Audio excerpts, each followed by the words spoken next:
Road cross ചെയ്ത സമയത്ത് ഒരു ജീപ്പ് എതിർവശത്ത് നിന്ന് വന്ന് എന്നെ ഇടിച്ച് തറയിലിട്ടു. നാട്ടുകാരും സ്കൂളിലെ വിദ്യാർത്ഥികളും ടീച്ചേഴ്സും എല്ലാം ഓടിക്കൂടി. എല്ലാരും അവിടെ നിന്നവരൊക്കെ പറഞ്ഞു കുഞ്ഞിന്റെ ജീവൻ നഷ്ടപ്പെട്ടു. കാരണം അത് ജീപ്പിന്റെ അടിയിലോട്ട് കയറിപ്പോയി. കുഞ്ഞ് അതുകൊണ്ട് ജീവൻ തിരിച്ചു കിട്ടുമെന്ന് അറിയത്തില്ല.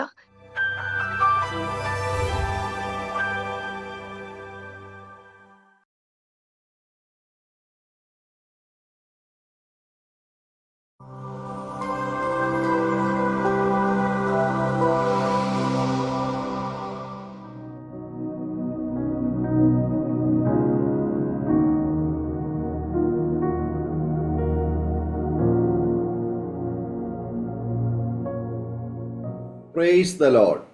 അരോമ ടിവിയുടെ എല്ലാ മാന്യ ശ്രോതാക്കൾക്കും വേഗം വരുന്ന കർത്താവായ യേശുക്രിസ്തുവിന്റെ നാമത്തിൽ വന്ദനത്തെയും സ്വാഗതത്തെയും അറിയിക്കുന്നു. അനുഗ്രഹീതവും മനോഹരമായ നല്ല നിമിഷങ്ങൾക്കായി, നല്ല ദിവസത്തിനായി ഞാൻ കർത്താവിന് സ്തോത്രം ചെയ്യുന്നു. അരോമ ടിവിയുടെ ശ്രോതാക്കളോടൊപ്പം അനുഗ്രഹിക്കപ്പെട്ട ജീവിതാനുഭവവും ദൈവം നടത്തിയ അത്ഭുതകരമായ വഴികളെയും കുറിച്ച് ദൈവനാമ മഹത്വത്തിന് വേണ്ടി പങ്കുവയ്ക്കുന്നതിന് ദൈവം ഓരോ ദിവസവും ഓരോ പ്രിയപ്പെട്ടവരെ ഒരുക്കിക്കൊണ്ടിരിക്കുന്നു. ഇന്ന് നമ്മൾ ക്ഷണം സ്വീകരിച്ച് നമ്മോടൊപ്പം ജോയിൻ ചെയ്തിരിക്കുന്നത് അനുഗ്രഹിക്കപ്പെട്ട ജീവിതാനുഭവമുള്ള ഒരു വ്യക്തിയെയാണ് കർത്താവ് അയച്ചിരിക്കുന്നത്. പ്രത്യേകിച്ച് ഭാരതത്തിൻ്റെ ഉണർവ് എന്ന് പറയുന്ന ആ ഒരു വിഷയത്തിന് വേണ്ടി നാം എല്ലാവരും ആഗ്രഹിക്കുകയും പ്രാർത്ഥിക്കുകയും ചെയ്തുകൊണ്ടിരിക്കുന്നു. അതിൻ്റെ പരിണിതഫലം എന്ന വണ്ണം ഇപ്പോൾ ഉത്തര ഭാരതത്തിൽ പഞ്ചാബിൽ വലിയ ഉണർവ് നടന്നുകൊണ്ടിരിക്കുന്നുവെന്ന് നമുക്കെല്ലാവർക്കും അറിയാം. ആ സംസ്ഥാനത്ത് നടന്നുകൊണ്ടിരിക്കുന്ന ആത്മീയ ഉണർവ് അത് ഭാരതത്തിലുടനീളം അതിൻ്റെ സ്വാധീനം ഈ ദിവസങ്ങളിൽ ഉണ്ടായിക്കൊണ്ടിരിക്കുന്നു. അത് ലോകമെമ്പാടും അതിൻ്റെ ശബ്ദം മുഴങ്ങി കേട്ടുകൊണ്ടിരിക്കുന്നു. ആ പഞ്ചാബിൽ നിന്നാണ് ഇന്ന് നമുക്ക് സാക്ഷ്യം പങ്കുവയ്ക്കുവാൻ വേണ്ടിയിട്ട് ദൈവം അയച്ചിരിക്കുന്ന കർത്താവിൻ്റെ വിലപ്പെട്ട ദാസി പ്രിയ ബെറ്റ്സി എബി. പ്രിയ കർത്താവിൻ്റെ ദാസിയെ പരിചയപ്പെടുത്താൻ എനിക്ക് വളരെ സന്തോഷമുണ്ട്. തൻ്റെ ജീവിതാനുഭവങ്ങൾ നമുക്കെല്ലാവർക്കും വളരെ അനുഗ്രഹമായി തീരുവാൻ ശ്രദ്ധയോടെ പ്രാർത്ഥനയോടെ സ്കിപ്പ് ചെയ്യാതെ നമുക്കെല്ലാവർക്കും കാണുകയും കേൾക്കുകയും ചെയ്യാം. തീർച്ചയായിട്ടും ഈ ജീവിതാനുഭവം സാക്ഷ്യം അരോമ ടിവിയുടെ ഓരോ ശ്രോതാക്കൾക്കും വലിയ അനുഗ്രഹത്തിന് വിടുതലിന് കാരണമായി തീരും. നാം എല്ലാവരും ആ ഉണർവിൻ്റെ അനുഭവത്തിൻ്റെ ഒരു സാക്ഷ്യം കേൾക്കുവാൻ ശ്രദ്ധയോടെ ആയിരിക്കുമ്പോൾ കർത്താവിൻ്റെ വിലപ്പെട്ട ദാസി പ്രിയ ബെറ്റ്സി സിസ്റ്റിനെ തികഞ്ഞ സ്നേഹത്തോടും ആദരവോടും കൂടി അരോമ ടിവിയുടെ പ്രേക്ഷകരോടൊപ്പം സമയം ചിലവഴിക്കുന്നതിനായിട്ട് സ്വാഗതം ചെയ്തുകൊള്ളുന്നു. പ്രൈസ് ലോർഡ് സിസ്റ്ററെ. Praise Lord pastor. കർത്താവിന്റെ ദാസി അരോമ ടിവി പ്രേക്ഷകരോടൊപ്പം പരിചയപ്പെടുത്തുന്നതിൽ ഞങ്ങൾക്ക് വളരെ സന്തോഷമുണ്ട്. ഒന്ന് പരിചയപ്പെടുത്താമോ? എവിടെ നിന്നാണ് ജോയിൻ ചെയ്തിരിക്കുന്നത്? വീട്ടിൽ ആരൊക്കെയുണ്ട്? ക്രിസ്തുവിൽ ഒരു നല്ല സാക്ഷിയായി ഇന്ന് അരോമ ടിവിയോടൊത്ത് പാസ്റ്റർ ഡാനിയൽ ജോൺ പാസ്റ്ററോടൊത്ത് ആയിരിക്കുന്ന എൻ്റെ ജീവിതത്തിൽ ഏറ്റവും വിലപ്പെട്ടെന്ന് ഞാൻ വിശ്വസിക്കുന്നു. ഇനിയുള്ള നിമിഷങ്ങൾ കർത്താവിന്റെ ശബ്ദത്തെ കേൾക്കുവാൻ കർത്താവ് നമ്മളെല്ലാവരും സഹായിക്കട്ടെ. എൻ്റെ പേര് ബെറ്റ്സി എബി. എൻ്റെ ഹസ്ബൻഡ് പാസ്റ്റർ എബി സാമുവൽ. 2 കുഞ്ഞുങ്ങൾ ദിയ, ഡോറ. ഞങ്ങൾ കുടുംബമായി ലുധിയാനയിൽ പഞ്ചാബിൽ കർത്താവിന്റെ വേലയോടനുബന്ധിച്ച് കഴിഞ്ഞ 20 വർഷങ്ങളായിട്ടായിരിക്കുന്നു. ആമേൻ. കർത്താവിന്റെ ദാസിയെ പരിചയപ്പെടുത്തി വളരെ സന്തോഷമുണ്ട്. കർത്താവ് അനുഗ്രഹിക്കട്ടെ. പഞ്ചാബിലെ വിശേഷങ്ങളും സിസ്റ്ററിന്റെ ജീവിതത്തിലെ അനുഭവങ്ങളും തുടർന്ന് അരോമ ടിവിയുടെ പ്രേക്ഷകരോടൊപ്പം പങ്കുവയ്ക്കുന്നതിനായിട്ട് സമയം വേർതിരിച്ചുകൊള്ളുന്നു. കർത്താവ് സഹായിക്കട്ടെ. Amen. Thank you so much pastor. എൻ്റെ ജീവിതത്തിലെ അനുഭവം പറയാൻ തുടങ്ങുകയാണെങ്കിൽ പാട്ടുകാരൻ പാടുന്നത് പോലെ വർണ്ണിച്ചിടാൻ എനിക്ക് എൻ്റെ നാവ് പോരായേ. എണ്ണി തീർത്തിടാമോ അവൻ ചെയ്ത നന്മകൾ, ഒന്നിനു പുറകെ ഒന്നായി. സ്വർഗത്തിലെ ദൈവത്തിന്റെ മഹാകരുണ നിമിത്തം ആയുസിന്റെ ഈ ദിവസം വരെ കാണുവാൻ കർത്താവ് അടിയന്റെ ജീവിതത്തിലും ഭാഗ്യം നൽകി തന്നു. ഈ ഒരു സാക്ഷ്യം പറയുവാൻ അവസരം തന്ന പാസ്റ്ററോടും അരോമ ടിവിയോടും അതിന്റെ പ്രേക്ഷകരോടും ക്രിസ്തുവിലുള്ള വന്ദനത്തെ അറിയിക്കുന്നു. ഒരു ക്രിസ്തീയ ഭവനത്തിൽ ജനിച്ചു വളർത്തപ്പെട്ടു. കർത്താവിനെ ഒത്തിരി സ്നേഹിക്കുകയും കർത്താവിന് വേണ്ടി ജീവിക്കുന്ന ഒരു മാതാപിതാക്കളുടെ മകളായി ജനിച്ചത് എൻ്റെ ജീവിതത്തിലെ മഹാഭാഗ്യമെന്ന് ഞാൻ ഇന്നും വിശ്വസിക്കുന്നു.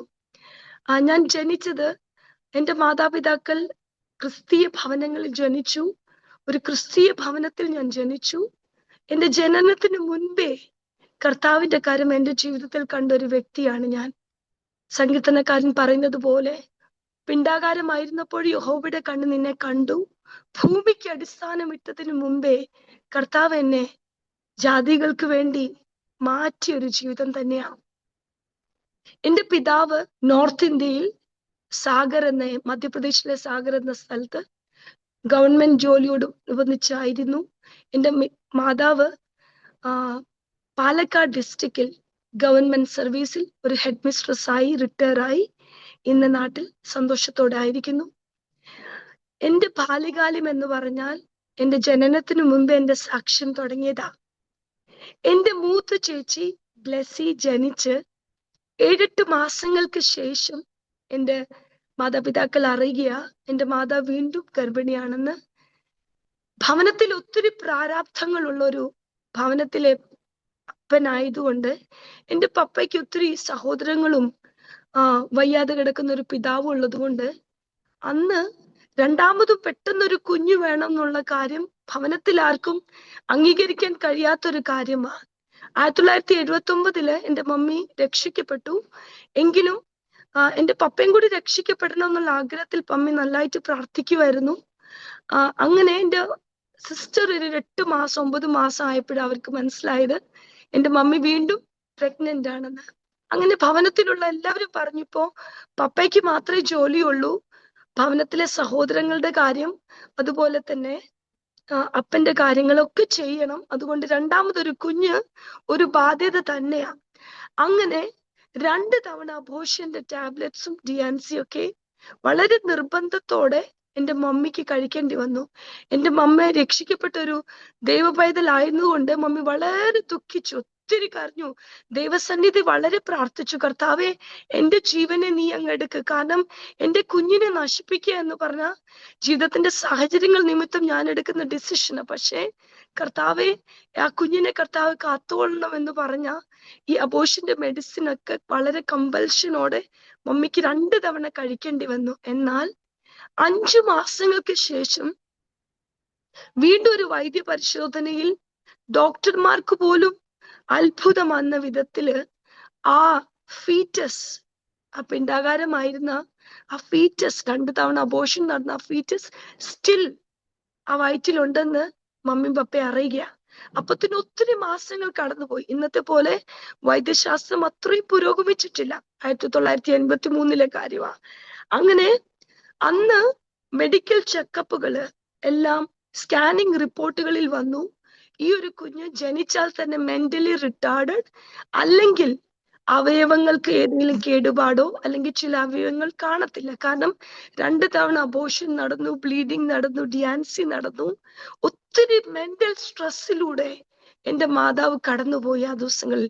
പക്ഷേ ഞാൻ ജനിച്ച സമയത്ത് എന്റെ മാതാപിതാക്കൾ ഇന്നും സാക്ഷ്യം പറയുന്ന കാര്യമാ, 4.5 കിലോ ഉള്ള ഒരു നോർമൽ പൈതല് ആ ഭവനത്തിൽ വളരെ സൗന്ദര്യത്തോടെ അന്ന് 1983 സെപ്റ്റംബർ 12 എന്റെ മാതാപിതാക്കൾക്ക് ഒരു അനുഗ്രഹമായി. ഞാൻ അനുഗ്രഹം എന്ന് പറയുന്നതിന്റെ കാരണം എന്റെ സ്വർഗത്തിലെ അപ്പച്ചന് ഈ ജീവിതത്തെ കുറിച്ച് ചില ഉദ്ദേശങ്ങൾ ഉണ്ടായിരുന്നു. ഞാൻ കഴിഞ്ഞ ദിവസങ്ങളിൽ ഒരു വചനം കേട്ടപ്പോൾ ഇങ്ങനെ കേൾക്കാനിടയായി, കർത്താവിന് ഉപയോഗിക്കാൻ ആഗ്രഹിക്കുന്ന ആ പൈതങ്ങളെ നശിപ്പിക്കുവാൻ അന്ധകാരത്തിന്റെ ശക്തികൾ എപ്പോഴും ശ്രമിക്കും. ആ കുഞ്ഞുങ്ങൾ ജനിക്കുന്നത് അന്ധകാര ശക്തികൾക്ക് ഇഷ്ടമല്ല. അതുകൊണ്ട് വയറ്റിലെ എന്റെ ജീവനെ എടുക്കുവാൻ ശത്രുക്കൾ ഒത്തിരി ശ്രമിച്ചു. ഞാൻ ജനിച്ചപ്പോൾ വളരെ നോർമലായി വളരെ സൗന്ദര്യമുള്ള ഒരു പൈതലായി ജനിച്ചു. ഇന്നും എന്റെ മാതാപിതാക്കൾ പറയും, അന്ന് വരെ വളരെ സാമ്പത്തിക ബുദ്ധിമുട്ടുകളൊക്കെ ഉണ്ടായിട്ടും എന്റെ ജനനത്തിന് ശേഷം എന്റെ മമ്മിക്ക് ഒരു ഗവൺമെന്റ് സ്കൂളില് ടീച്ചറായി ജോലി ലഭിച്ചു. എന്റെ പപ്പയ്ക്ക് സെൻട്രൽ ഗവൺമെന്റിലെ ഓഡിറ്ററായി ജോലി ലഭിച്ചു. അങ്ങനെ ഒരു അനുഗ്രഹത്തോടെ കർത്താവ് എനിക്ക് എന്റെ മാതാപിതാക്കളുടെ മകളായി, 2ാമത്തെ മകളായി ജനിക്കുവാൻ കർത്താവ് സാഹചര്യത്തെ ഒരുക്കി. എന്നാൽ ദൈവത്തെ അറിയുന്ന ഒരു ഭവനമാണെങ്കിൽ തന്നെയും ആ വിശ്വാസത്തിൽ സ്നാനപ്പെടുക, ആഭരണത്തെ ഉപേക്ഷിക്കുക, അതൊന്നും എന്റെ മാതാപിതാക്കൾക്ക്, പ്രത്യേകിച്ച് എന്റെ പപ്പ ഒത്തിരി ആഭരണത്തേക്ക് ഇഷ്ടപ്പെടുന്ന ഒരു വ്യക്തിയായിരുന്നു. അപ്പോ അതൊന്നും ആഗ്രഹമില്ലായിരുന്നു. കർത്താവിനെ സ്നേഹിക്കും, കർത്താവിന്റെ വേലയ്ക്ക് എല്ലാവരും സഹായിക്കും. പക്ഷേ വിശ്വാസ സ്നാനം ഏൽക്കൊരു വേർപെട്ട ജീവിതം നയിക്കുക എന്നുള്ളത് എന്റെ പിതാവിനോ അല്ലെങ്കിൽ എന്റെ കുടുംബങ്ങൾക്കോ പറ്റത്തില്ലായിരുന്നു. അങ്ങനെ ഞങ്ങളുടെ ജീവിതത്തെ മാറ്റിമറിച്ചൊരു സംഭവം എൻ്റെ ചെറുപ്പത്തിൽ സംഭവിച്ചു. എൻ്റെ മാതാവിന് ജോലി ലഭിച്ച് ഞാൻ 3 മാസമുള്ളപ്പോൾ ഞങ്ങള് മെഴുവേലി എന്ന് പറഞ്ഞ പപ്പയുടെ മമ്മിയുടെ നേറ്റീവ് പ്ലേസിൽ നിന്ന് പാലക്കാട് കുപ്പം എന്ന് പറഞ്ഞ ഒരു സ്ഥലത്ത് ജോലി ലഭിച്ചു. വളരെ ചെറിയൊരു തുടക്കത്തില് ഞങ്ങൾ ആ ദേശത്ത് കടന്നു വന്നു. എൻ്റെ മമ്മി 2 കുഞ്ഞുങ്ങളും, 1.5 വയസ്സുള്ള എൻ്റെ മൂത്ത ചേച്ചി, 3 മാസമുള്ള ഞാന്. ട്രെയിനിൽ നിന്ന് ഇറങ്ങുന്ന സമയത്ത് ട്രെയിൻ പെട്ടെന്ന് 2 മിനിറ്റ് സ്റ്റോപ്പ് ഉള്ളായിരുന്നു. ഞങ്ങൾ ഒരു ബാഗ് എടുക്കുന്നതിന് മുമ്പേ ആ ട്രെയിൻ വിട്ടുപോയി. അങ്ങനെ ആ റെയിൽവേ സ്റ്റേഷനിൽ വളരെ ദുഃഖത്തോടെ നിന്ന് ഞങ്ങളുടെ മാതാവ്, കാരണം എൻ്റെ പപ്പ സാഗർ MP-യില് ജോലിയോടനുബന്ധിച്ചായിരുന്നു. വളരെ കഷ്ടതയിലൂടെ ഞങ്ങളുടെ ബാല്യകാലത്തിൽ ഞങ്ങളുടെ മമ്മിയും പപ്പയും ഒത്തിരി സ്ട്രഗിൾ ചെയ്തു. അങ്ങനെ ജോലി ലഭിച്ചു. ചെറിയൊരു ശമ്പളത്തിൽ ജോലിക്ക് കയറി. മാതാപിതാക്കളുടെ ഉത്തരവാദിത്തം, സഹോദരന്മാരുടെ ഉത്തരവാദിത്തം, അങ്ങനെ ഒത്തിരി ഉത്തരവാദിത്തമുള്ള ഒരു ഭവനത്തിലെ മൂത്ത ആൺമകനായതുകൊണ്ട് തന്നെ എൻ്റെ പപ്പായ്ക്ക് ഒത്തിരി ഉത്തരവാദിത്തങ്ങൾ ഉണ്ടായിരുന്നു. കുടുംബത്തെ സ്നേഹിക്കുന്ന ഒരു വ്യക്തി ആയതുകൊണ്ട് തന്നെ എല്ലാ സഹോദരങ്ങളെയും പഠിപ്പിക്കുക, ജോലി വാങ്ങിക്കുക, അവരുടെ വിവാഹം, പിതാവിന്റെ രോഗിയായിരിക്കുന്ന പിതാവിനെ നോക്കുക, അതെല്ലാം പപ്പയുടെ കാര്യങ്ങളായിരുന്നു. അതുകൊണ്ട് മമ്മിയുടെ ശമ്പളത്തിൽ നിന്നാ ഞങ്ങൾക്ക് മുമ്പോട്ട് നടക്കേണ്ടത്. അങ്ങനെ മമ്മിയുടെ കൂടെ 1.5 വയസ്സ് തൊട്ട് ഞാൻ മമ്മിയുടെ സ്കൂളിൽ തന്നെ, ഗവൺമെന്റ് സ്കൂളാ, ഞാനും മമ്മിയുടെ കൂടെ തന്നെ സ്കൂളിൽ പോകാൻ തുടങ്ങി. 3 വയസ്സുള്ള സമയത്ത് ഞങ്ങൾ താമസിക്കുന്ന ഒരു വാടക വീട്ടിലാ. അതിന് മതിലോ ഒന്നുമില്ലാത്തൊരു വീടാ. അപ്പോ എൻ്റെ ചേച്ചി 1-ാം ക്ലാസ്സിൽ പെട്ടെന്ന് ചേർത്തു. അപ്പൊ ചേച്ചി സ്കൂളിലോട്ട് റോഡ് ക്രോസ് ചെയ്ത് പോയി. അപ്പൊ ചേച്ചിയുടെ പുറകെ ഞാനും റോഡ് ക്രോസ് ചെയ്തു. മമ്മി വീട് പൂട്ടുന്നതിന് മുമ്പേ ഞാനും പെട്ടെന്ന് മമ്മിയുടെ കൈവിട്ട് റോഡ് ക്രോസ് ചെയ്ത സമയത്ത് ഒരു ജീപ്പ് എതിർവശത്ത് നിന്ന് വന്ന് എന്നെ ഇടിച്ച് തറയിലിട്ടു. ഞാൻ വളരെ കുഞ്ഞ, 3 വയസ്സേ ഉള്ളൂ. എന്നെ കാണാൻ പോലും ഇല്ല, കാരണം ഞാൻ ബോണറ്റിന്റെ അടിയിലോട്ട് ക്രോസ് ചെയ്ത് അകത്തോട്ട് കയറിപ്പോയി. സ്കൂൾ തുടങ്ങുന്ന 10 മണി രാവിലെ സമയ. നാട്ടുകാരും സ്കൂളിലെ വിദ്യാർത്ഥികളും ടീച്ചേഴ്സും എല്ലാം ഓടിക്കൂടി വളരെ ബുദ്ധിമുട്ടി താഴെ ഇരുന്ന് എന്നെ വലിച്ച് വെളിയിലെടുത്തപ്പോ എൻ്റെ മമ്മിയുടെ ഹൃദയം ഇടിക്കുന്നുണ്ടായിരുന്നു. കാരണം പപ്പ പോലും ഇല്ലാതെ ഞങ്ങളെ വളർത്ത് വളരെ കഷ്ടപ്പെട്ട്. കാരണം ആ മലബാറിന്റെ ആ ദേശത്ത് ഒരു ക്രിസ്ത്യൻ കുടുംബം എന്ന് പറഞ്ഞാൽ ഞങ്ങൾ മാത്രമേ ഉള്ളൂ. ഒരു സഭയൊക്കെ ഒത്തിരി ദൂരെയായിരുന്നു. അപ്പൊ മമ്മി വളരെ കഷ്ടപ്പെട്ട് അവള് ഞങ്ങളുടെ ലൈവ്ലിഹുഡിന് വേണ്ടി അവിടെ ജോലി ചെയ്യുക. എന്നെ വലിച്ചെടുത്ത സമയത്ത് എല്ലാരും അവിടെ നിന്നവരൊക്കെ പറഞ്ഞു കുഞ്ഞിന്റെ ജീവൻ നഷ്ടപ്പെട്ടു. കാരണം അത് ജീപ്പിന്റെ അടിയിലോട്ട് കയറിപ്പോയി. അതുകൊണ്ട് ജീവൻ തിരിച്ചു കിട്ടുമെന്ന് അറിയത്തില്ല. എന്നാൽ എന്റെ മമ്മി എന്നെ വലിച്ചു വെളിയിലെടുത്ത സമയത്ത് ഇച്ചിരി ഗ്രീസ് മാത്രം എൻ്റെ ശരീരത്തിന്റെ ചില ഭാഗങ്ങളിൽ കണ്ടു. അന്ന് എൻ്റെ മാതാപിതാക്കൾക്ക് മനസ്സിലായി ഈ കുഞ്ഞിനെ കുറിച്ച് സ്വർഗത്തിൽ ഒരു പ്ലാൻ ഉണ്ട്. കാരണം ഉദരത്തിൽ തന്നെ നശിപ്പിക്കുവാൻ പിശാച് ശ്രമിച്ചു. എന്നാൽ ഒരു ആപത്തും കൂടാതെ വെളിയിൽ വന്നു. ഇപ്പോൾ 3 വർഷത്തിന് ശേഷം വലിയൊരു അപകടം. സാധാരണ രീതിയിൽ ചിന്തിച്ചാൽ ആ അപകടം എൻ്റെ പ്രാണനെ എടുക്കാൻ മതിയായിരുന്നു. പക്ഷേ അവിടെ കർത്താവ് ദൂതന്മാരെ അയച്ച് എന്നെ അവിടുന്ന് വിടുവിച്ചു.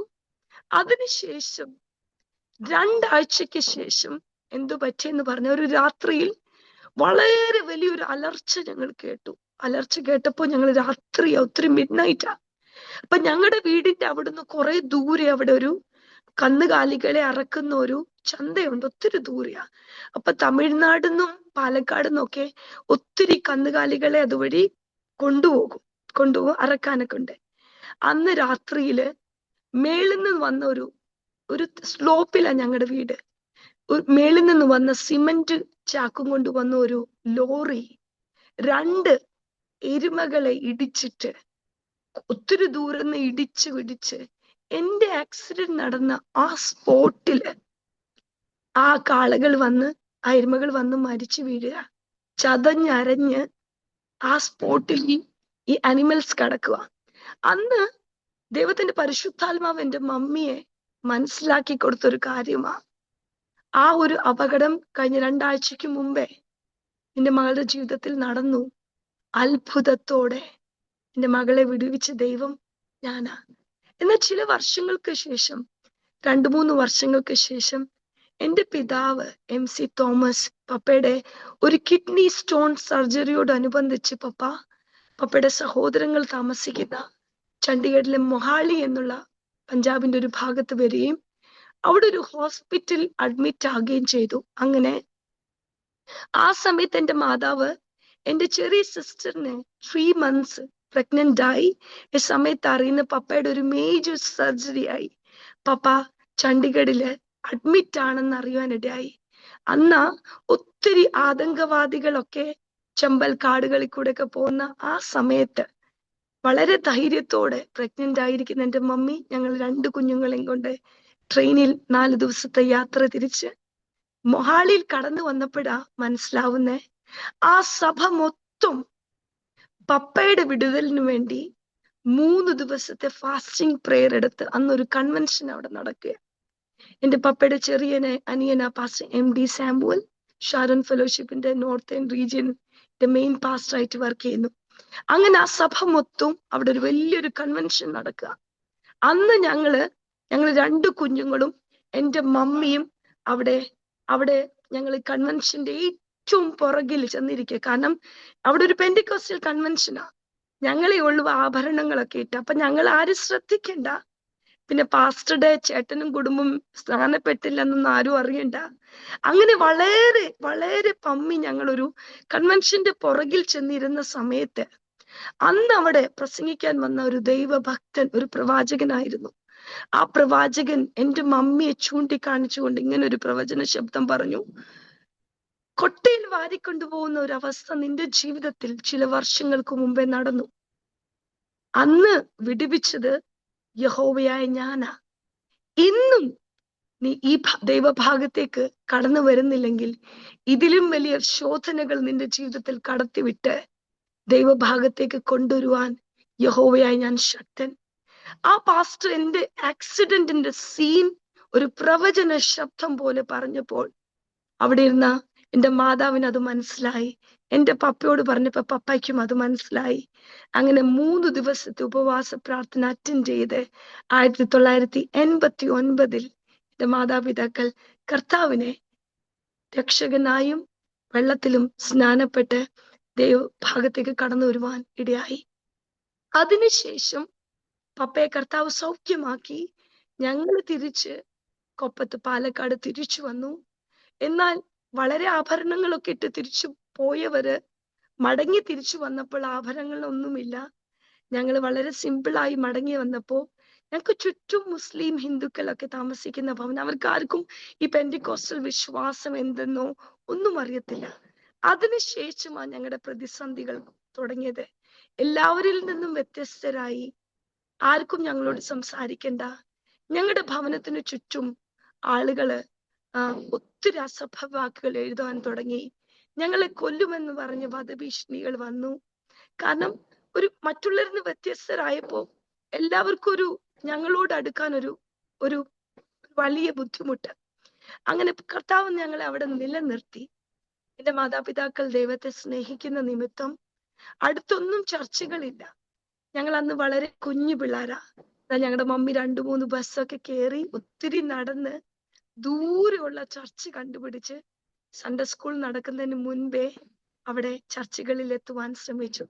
അങ്ങനെ ചെറുപ്പം തൊട്ടേ 6 വയസ്സിൽ, എൻ്റെ 6ാമത്തെ വയസ്സിൽ എൻ്റെ മാതാപിതാക്കൾ കർത്താവിനെ കണ്ട നിമിത്തം വളരെ കുഞ്ഞു പ്രായത്തിൽ തന്നെ ഈ കർത്താവിന്റെ സ്നേഹം എന്താണെന്ന് എൻ്റെ മാതാപിതാക്കൾ എപ്പോഴും എന്നോട് പറയുക. ഞങ്ങളുടെ 2 പേരോടും, ഞങ്ങൾ 3 പേരോടും കർത്താവിന്റെ സ്നേഹം എന്താണെന്ന് ഞങ്ങളുടെ മാതാവ് ഞങ്ങളോട് പറയുമായിരുന്നു. മമ്മി ഒരു ടീച്ചർ ആയതുകൊണ്ട് ഒരു സ്റ്റോറി രൂപത്തിൽ കർത്താവിന്റെ ക്രൂശീകരണത്തെയൊക്കെ ഞങ്ങളുടെ 6ാമത്തെ വയസ്സിൽ പറഞ്ഞപ്പോൾ അന്ന് രാത്രിയിൽ ഞാനും എൻ്റെ സിസ്റ്ററും എൻ്റെ മൂത്ത ചേച്ചിയും കർത്താവിനെ രക്ഷകനായി അന്ന് അംഗീകരിച്ചു. ഒത്തിരി കരഞ്ഞു. അന്ന് മനസ്സിലായി ഞങ്ങളെ സ്നേഹിക്കുന്ന ഒരു ദൈവ സാന്നിധ്യമുണ്ട്. അന്ന് തൊട്ട് പിന്നീടുള്ള ഞങ്ങളുടെ ജീവിതത്തിന്റെ ഓരോ മേഖലകളിലും കർത്താവിന്റെ അത്ഭുതമായ കരം ഞങ്ങളോട് കൂടിയിരുന്നു. വിദ്യാഭ്യാസത്തിന്റെ നിമിത്തം എല്ലാ രീതിയിലും കർത്താവ് ഞങ്ങളെ മാനിക്കുവാൻ തുടങ്ങി. അങ്ങനെ ചെറുപ്പം തൊട്ടേ ഒരു ആഗ്രഹം. എന്റെ മമ്മി പപ്പ ഞാൻ പ്രഗ്നന്റ് ആയിരുന്ന സമയത്ത് തന്നെ എന്റെ മമ്മി ദൈവസന്നിധിയിൽ ഒരു തീരുമാനം എടുത്തായിരുന്നു. കർത്താവെ, ആയുസ്സോടെ ഒരു കുഞ്ഞിനെ നീ എനിക്ക് തരുവാണെങ്കിൽ ആ കുഞ്ഞ് നിന്റെ വേലയ്ക്കായി കടന്നു പോകും. പക്ഷെ ആ സമയത്ത് ഒരു കാത്തലിക് ബാക്ക്ഗ്രൗണ്ട് ആയിരുന്നുകൊണ്ട് ദൈവവേല എന്താണെന്നോ ഒന്നും മാതാപിതാക്കൾക്ക് ശരിക്കും അറിയത്തില്ല. എന്നാൽ ഈ ചെറുപ്പത്തിലെ കാര്യങ്ങളൊക്കെ മമ്മി പറഞ്ഞപ്പോഴെല്ലാം എന്റെ മനസ്സിൽ എപ്പോഴും ഉണ്ടായിരുന്നു, എനിക്കൊരു യവനം കർത്താവ് തരുന്നെങ്കിൽ ആ യവനത്തിൽ കർത്താവിന് വേണ്ടി തന്നെ ജീവിക്കണം. പഠിക്കാനുള്ള കഴിവുകളൊക്കെ കർത്താവ് തന്നു. എങ്കിലും എന്റെ ജീവിതത്തിലെ ഏറ്റവും വലിയൊരു ആശ ഒന്ന് മാത്രമുള്ളായിരുന്നു, ഒരു 18 വയസ്സ് എങ്ങനെയെങ്കിലും ആവണം. അതിനുശേഷം എനിക്ക് കർത്താവിന്റെ വചനം പഠിക്കണം. കർത്താവിനെ അറിയാത്തൊരു സ്ഥലത്ത് പോയി കർത്താവിനെ മറ്റുള്ളവരുടെ മുമ്പിൽ എന്റെ ജീവിതം കൊണ്ട് കാണിക്കണം. അതെന്റെ ജീവിതത്തിലെ ഏറ്റവും വലിയൊരു ആഗ്രഹമായിരുന്നു. അങ്ങനെ എന്റെ ചെറുപ്പകാലത്തെല്ലാം കർത്താവുമായിട്ട് നടന്നു. കാരണം എന്റെ മമ്മി വളരെ സ്ട്രിക്റ്റ് ആയ ഒരു വിശ്വാസിയായിരുന്ന നിമിത്തം എത്ര ദൂരെ ചർച്ചാണെങ്കിൽ ചില സമയങ്ങളിൽ ഓർക്കുന്നുണ്ട്, രാവിലെ 8 മണിക്ക് ചർച്ചിൽ പോയാല് ചർച്ചിലോട്ട് വണ്ടി കയറിയ 3 ബസ് കയറി, കുറെ നടന്ന്, ഓട്ടോ കയറി, പിന്നെയും നടന്ന് ആ സൺഡേ സ്കൂളിന്റെ സമയം എത്തുമ്പോഴേക്കും മമ്മി ഞങ്ങളെയും കൊണ്ട് അവിടെ എത്തും. ചർച്ച് കഴിഞ്ഞ് വളരെ ക്ഷീണിച്ച് 3 മണി 4 മണിക്ക് ഞങ്ങളെയും കൊണ്ട് മമ്മി തിരിച്ചു കയറി. അന്നൊക്കെ ചിന്തിച്ചിട്ടുണ്ട്, കർത്താവേ, ഇതെങ്ങനെ ഇത്രയൊക്കെ കർത്താവിനെ ആരാധിക്കാൻ ഇത്രയൊക്കെ ദൂരെ പോയിട്ട് ആരാധിക്കണോ? പക്ഷെ അന്ന് ഞങ്ങളുടെ മാതാപിതാക്കൾ എടുത്ത സ്റ്റെപ്പ് നിമിത്തം ഇന്ന് ഞങ്ങള് തലമുറകളൊക്കെ അനുഗ്രഹിക്കപ്പെട്ടു. കർത്താവിന്റെ നാമം ആ ദേശത്ത് ആരും അറിയാത്ത മലബാറില് കർത്താവിന് വേണ്ടി വളരെ വിശ്വസ്തയോടെ നിന്ന നിമിത്തം ഇന്ന് തലമുറകളൊക്കെയും കർത്താവിനാൽ അനുഗ്രഹിക്കപ്പെട്ട മക്കളുള്ള ഒരു മാതാപിതാക്കളായി അവർ മാറി.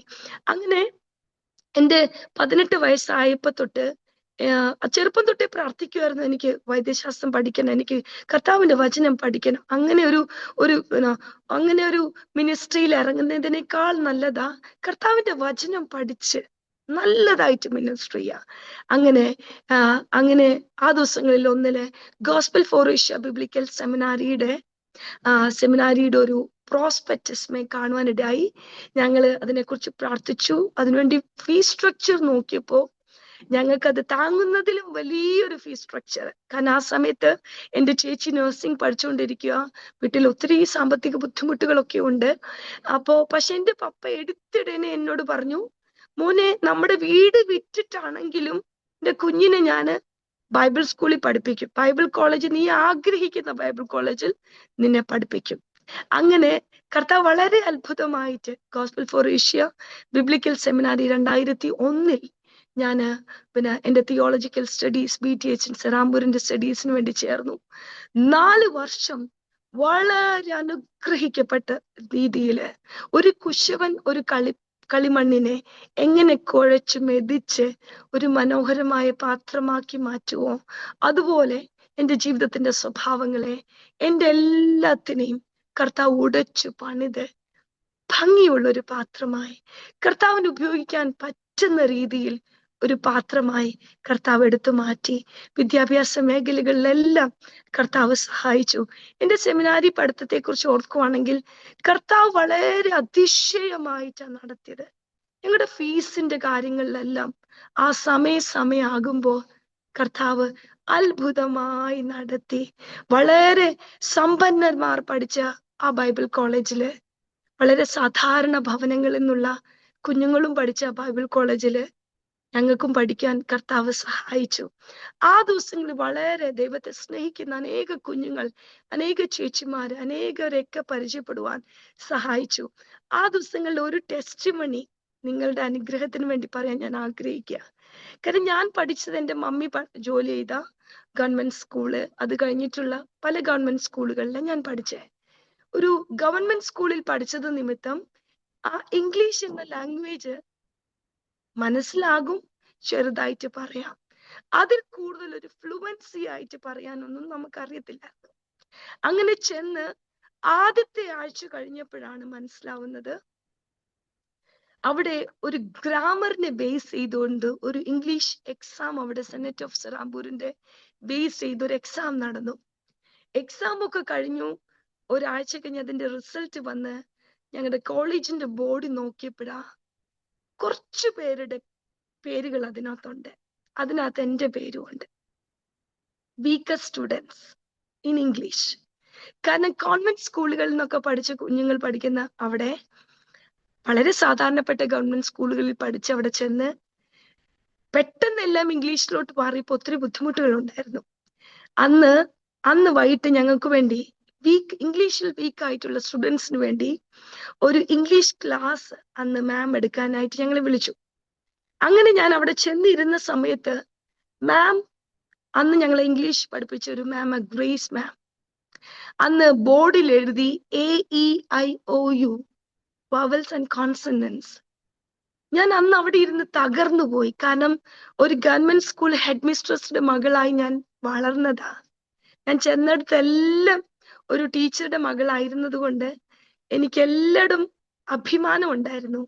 ഞാൻ സ്കൂളിൽ ഒരു കലോത്സവങ്ങൾക്കും ഒക്കെ ഒത്തിരി പാർട്ടിസിപ്പേറ്റ് ചെയ്ത് സ്കൂളിൽ കലാതിലകമായിട്ടൊക്കെ മാറി. അങ്ങനെ ആ രീതി ചെന്ന് കർത്താവ് ആ വ്യക്തി ആഗ്രഹിക്കുന്നില്ലായിരുന്നു.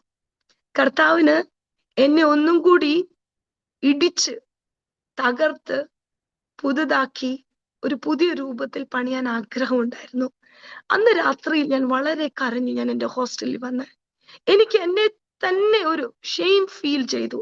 കാരണം എൻ്റെ ക്ലാസ്സിലുള്ള 48 സ്റ്റുഡൻസിനിടയിൽ വളരെ ചുരുക്കം കുഞ്ഞുങ്ങൾക്ക് മാത്രമേ ആ സ്പെഷ്യൽ ഇംഗ്ലീഷ് ട്യൂഷൻ പോലെ അവരെടുത്തുള്ളൂ. അന്ന് ഞാൻ വളരെ തകർന്ന് ദൈവസന്നിധി കരഞ്ഞു. ഞാൻ ദൈവത്തോട് ഒരു ഉടമ്പടി അന്ന് ദൈവത്തോട് ഞാൻ എടുത്തു.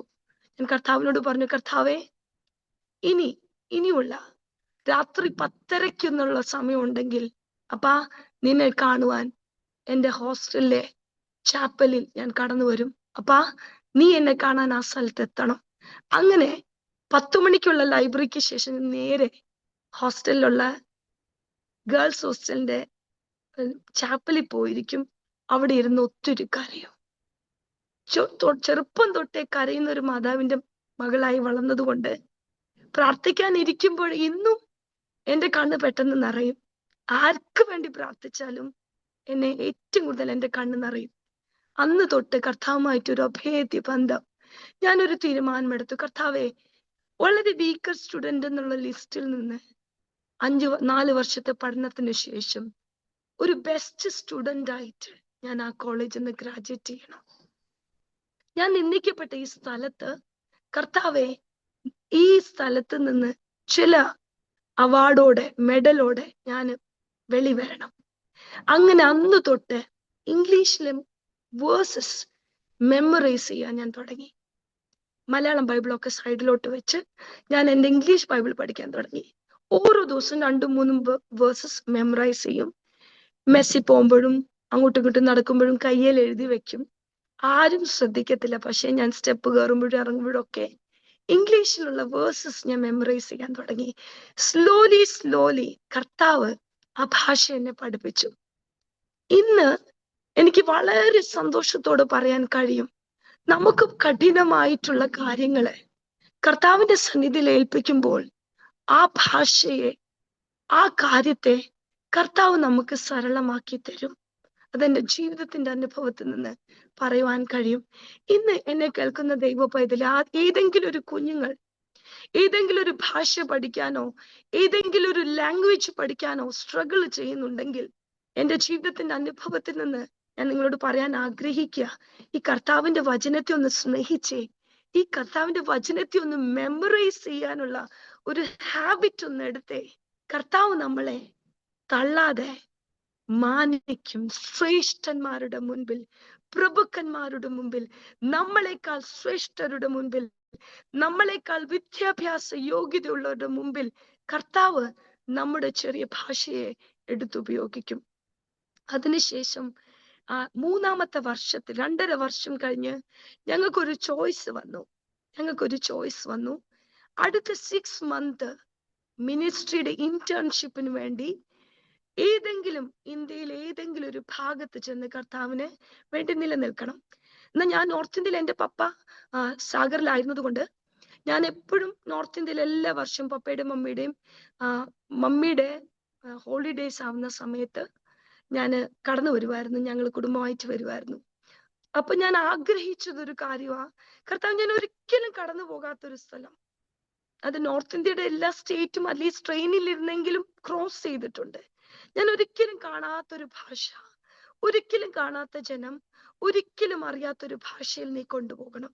അങ്ങനെ ഞങ്ങൾ ചിന്തിച്ചു. ആ ദിവസങ്ങളിലൊക്കെ ഞങ്ങൾ മദർ തെരേസയെ കുറിച്ചൊക്കെ ഞങ്ങൾ ഇങ്ങനെ സെമിനാരിയിലൊക്കെ പഠിച്ചപ്പോ കൽക്കട്ടയിൽ പോയി കർത്താവിനെ ശുശ്രൂഷിക്കണമെന്ന് ഞങ്ങൾ ആഗ്രഹിച്ചു. പക്ഷേ ബംഗാളി ഭാഷയുടെ ഒരു ആൽഫബറ്റ് പോലും അറിയാതെ ഞാനും എൻ്റെ ഫ്രണ്ടും ട്രെയിൻ കയറി അങ്ങനെ കൽക്കത്തയിലെത്തി. ഒരു ട്രെയിനിങ് സെന്ററിൽ ഞങ്ങൾ കയറി. കർത്താവ് ആ സ്ഥലത്ത് ആ ഭാഷയും കുറച്ചൊക്കെ പഠിക്കാനും ഞങ്ങൾ രാവിലെ തൊട്ട് വൈകിട്ട് വരെയും ബൈബിൾ ലിറ്ററേച്ചറുകളുമായിട്ടൊക്കെ നടന്ന് ഞങ്ങൾക്കറിയാവുന്ന ബ്രോക്കൺ ബംഗാളിയിലും ഹിന്ദിയൊക്കെ മിക്സ് ചെയ്ത് ഞങ്ങൾ കർത്താവിന് 6 മാസം ഒത്തിരി കഷ്ടപ്പെട്ടു. ഒത്തിരി പേർക്ക് ബൈബിൾ കൊടുത്തു. ഒത്തിരി പേരോട് നമുക്ക് പറ്റുന്ന രീതിയിൽ ഞങ്ങൾ സ്ലമ്മുകളിൽ 6 സൺഡേ സ്കൂൾ ഞങ്ങൾ തുടങ്ങി. ഞങ്ങളെ കർത്താവ് ആ സ്ഥലത്ത് ഉപയോഗിച്ചു. ഇതിനിടയിൽ എനിക്ക് പറയാൻ വിട്ടുപോയൊരു കാര്യം ഞാൻ പറയാൻ ആഗ്രഹിക്കുക. 12ാമത്തെ വയസ്സിൽ ഞാൻ വിചാരിച്ചു കർത്താവുമായിട്ട് നടക്കുന്ന ഈ ജീവിതമാ, എനിക്ക് സ്നാനപ്പെടണം. അങ്ങനെ 12ാമത്തെ വയസ്സിലെ വെക്കേഷൻ സമയത്ത് ഞങ്ങള് സാഗറിൽ എൻ്റെ പപ്പ ജോലി ചെയ്യുന്ന സ്ഥലത്ത് വന്ന സമയത്ത് അന്ന് അവിടുത്തെ പാസ്റ്റർ ആയിരുന്നു KJ പൗലോസ് പാസ്റ്റർ. ഇന്നും കർത്താവിന്റെ ശുശ്രൂഷയോടനുബന്ധിച്ച് മധ്യപ്രദേശിലായിരിക്കുന്ന ഒരു കർത്താവിന്റെ വലിയൊരു ദാസന. അന്ന് ഞങ്ങളുടെ IPC സാഗർ ചർച്ചിലെ ഒരു രീതിയായിരുന്നു, സ്നാനപ്പെടാത്തവരോട് പറയും പുറകിൽ പോയിരിക്കാൻ, സ്നാനപ്പെട്ടവർ മുമ്പിൽ വന്നിരിക്കണം. 12ാമത്തെ വയസ്സിൽ അന്ന് അന്ന് തിരുവത്താഴ ശുശ്രൂഷയുടെ സമയത്ത് ഞങ്ങളുടെ പാസ്റ്റർ അനൗൺസ്മെന്റ് ചെയ്തു, ഇന്ന് സ്നാനപ്പെടാത്തവരെല്ലാം പുറകിൽ പോയിരിക്കണം, മുമ്പിലിട്ട് മറ്റുള്ളവരെല്ലാം കടന്നു വരണം. ഞാൻ അവിടെ നിന്ന് കരയാൻ തുടങ്ങി. കർത്താവേ, നിന്നെ ഞാൻ രക്ഷകനായി അംഗീകരിച്ചതാ, കർത്താവുമായിട്ടുള്ള ഒരു ജീവിത ശൈലിയാ. പാപത്തിന്റെ സ്വഭാവങ്ങളെ മാറ്റി നിർത്താൻ ശ്രമിക്കുന്നുണ്ട്. കാരണം എൻ്റെ മമ്മി വളരെ സ്ട്രിക്റ്റ് ആയിട്ടുള്ള ഒരു വിശ്വാസിയാ. എപ്പോഴും കർത്താവിന്റെ വചനം വായിക്കണം, ബൈബിൾ മെമ്മറൈസ് ചെയ്യണം, സഭയോട് ചേർന്ന് നടക്കണം, അങ്ങനെയൊക്കെയുള്ള ഒത്തിരി സ്ട്രിക്ട്നെസ് ഉണ്ടായിരുന്നു. അപ്പോ അന്ന് ഞാൻ അവിടെ ഇരുന്ന് തീരുമാനമെടുത്തു, കർത്താവെ, അടുത്ത തിരുവാത്താഴ ശുശ്രൂഷയിൽ ഞാൻ തീർച്ചയായും ഭാഗപ്പെടും. അന്ന് പാസ്റ്ററിനോട് പറയുകയും ഞങ്ങൾക്ക് വേണ്ടി ഒരു സ്നാനത്തിന്റെ ക്ലാസ് എടുക്കുകയും 12ാമത്തെ വയസ്സിൽ കർത്താവിനെ ആ വെള്ളത്തിൽ സാക്ഷീകരിക്കാൻ കർത്താവ് സഹായിച്ചു. അങ്ങനെ അതിനുശേഷം ഞാൻ സെമിനാരിയുടെ ആ കാര്യങ്ങളിലേക്ക് കടക്കുകയാണ്. കൽക്കട്ടയിൽ പോയി കർത്താവിന് വേണ്ടി മിനിസ്ട്രി ചെയ്തു. 4 വർഷം ഗോസ്പൽ ഫോർ ഏഷ്യ ബിബ്ലിക്കൽ സെമിനാരിയില് BTH പഠിക്കാൻ കർത്താവ് സഹായിച്ചു. എൻ്റെ പുകഴ്ചയ്ക്ക് പറയുകയല്ല, എന്നാൽ 2005 ഞാൻ ഗ്രാജുവേറ്റ് ചെയ്തപ്പോൾ വൺ ഓഫ് ദ ബെസ്റ്റ് സ്റ്റുഡന്റിന്റെ ഒത്തിരി മെഡലുകളോടെ അന്ന് ആ സെമിനാരിയിൽ നിന്ന് വെളിയിൽ വരുവാനിടയാക്കി. കർത്താവ് വിശ്വസ്തന.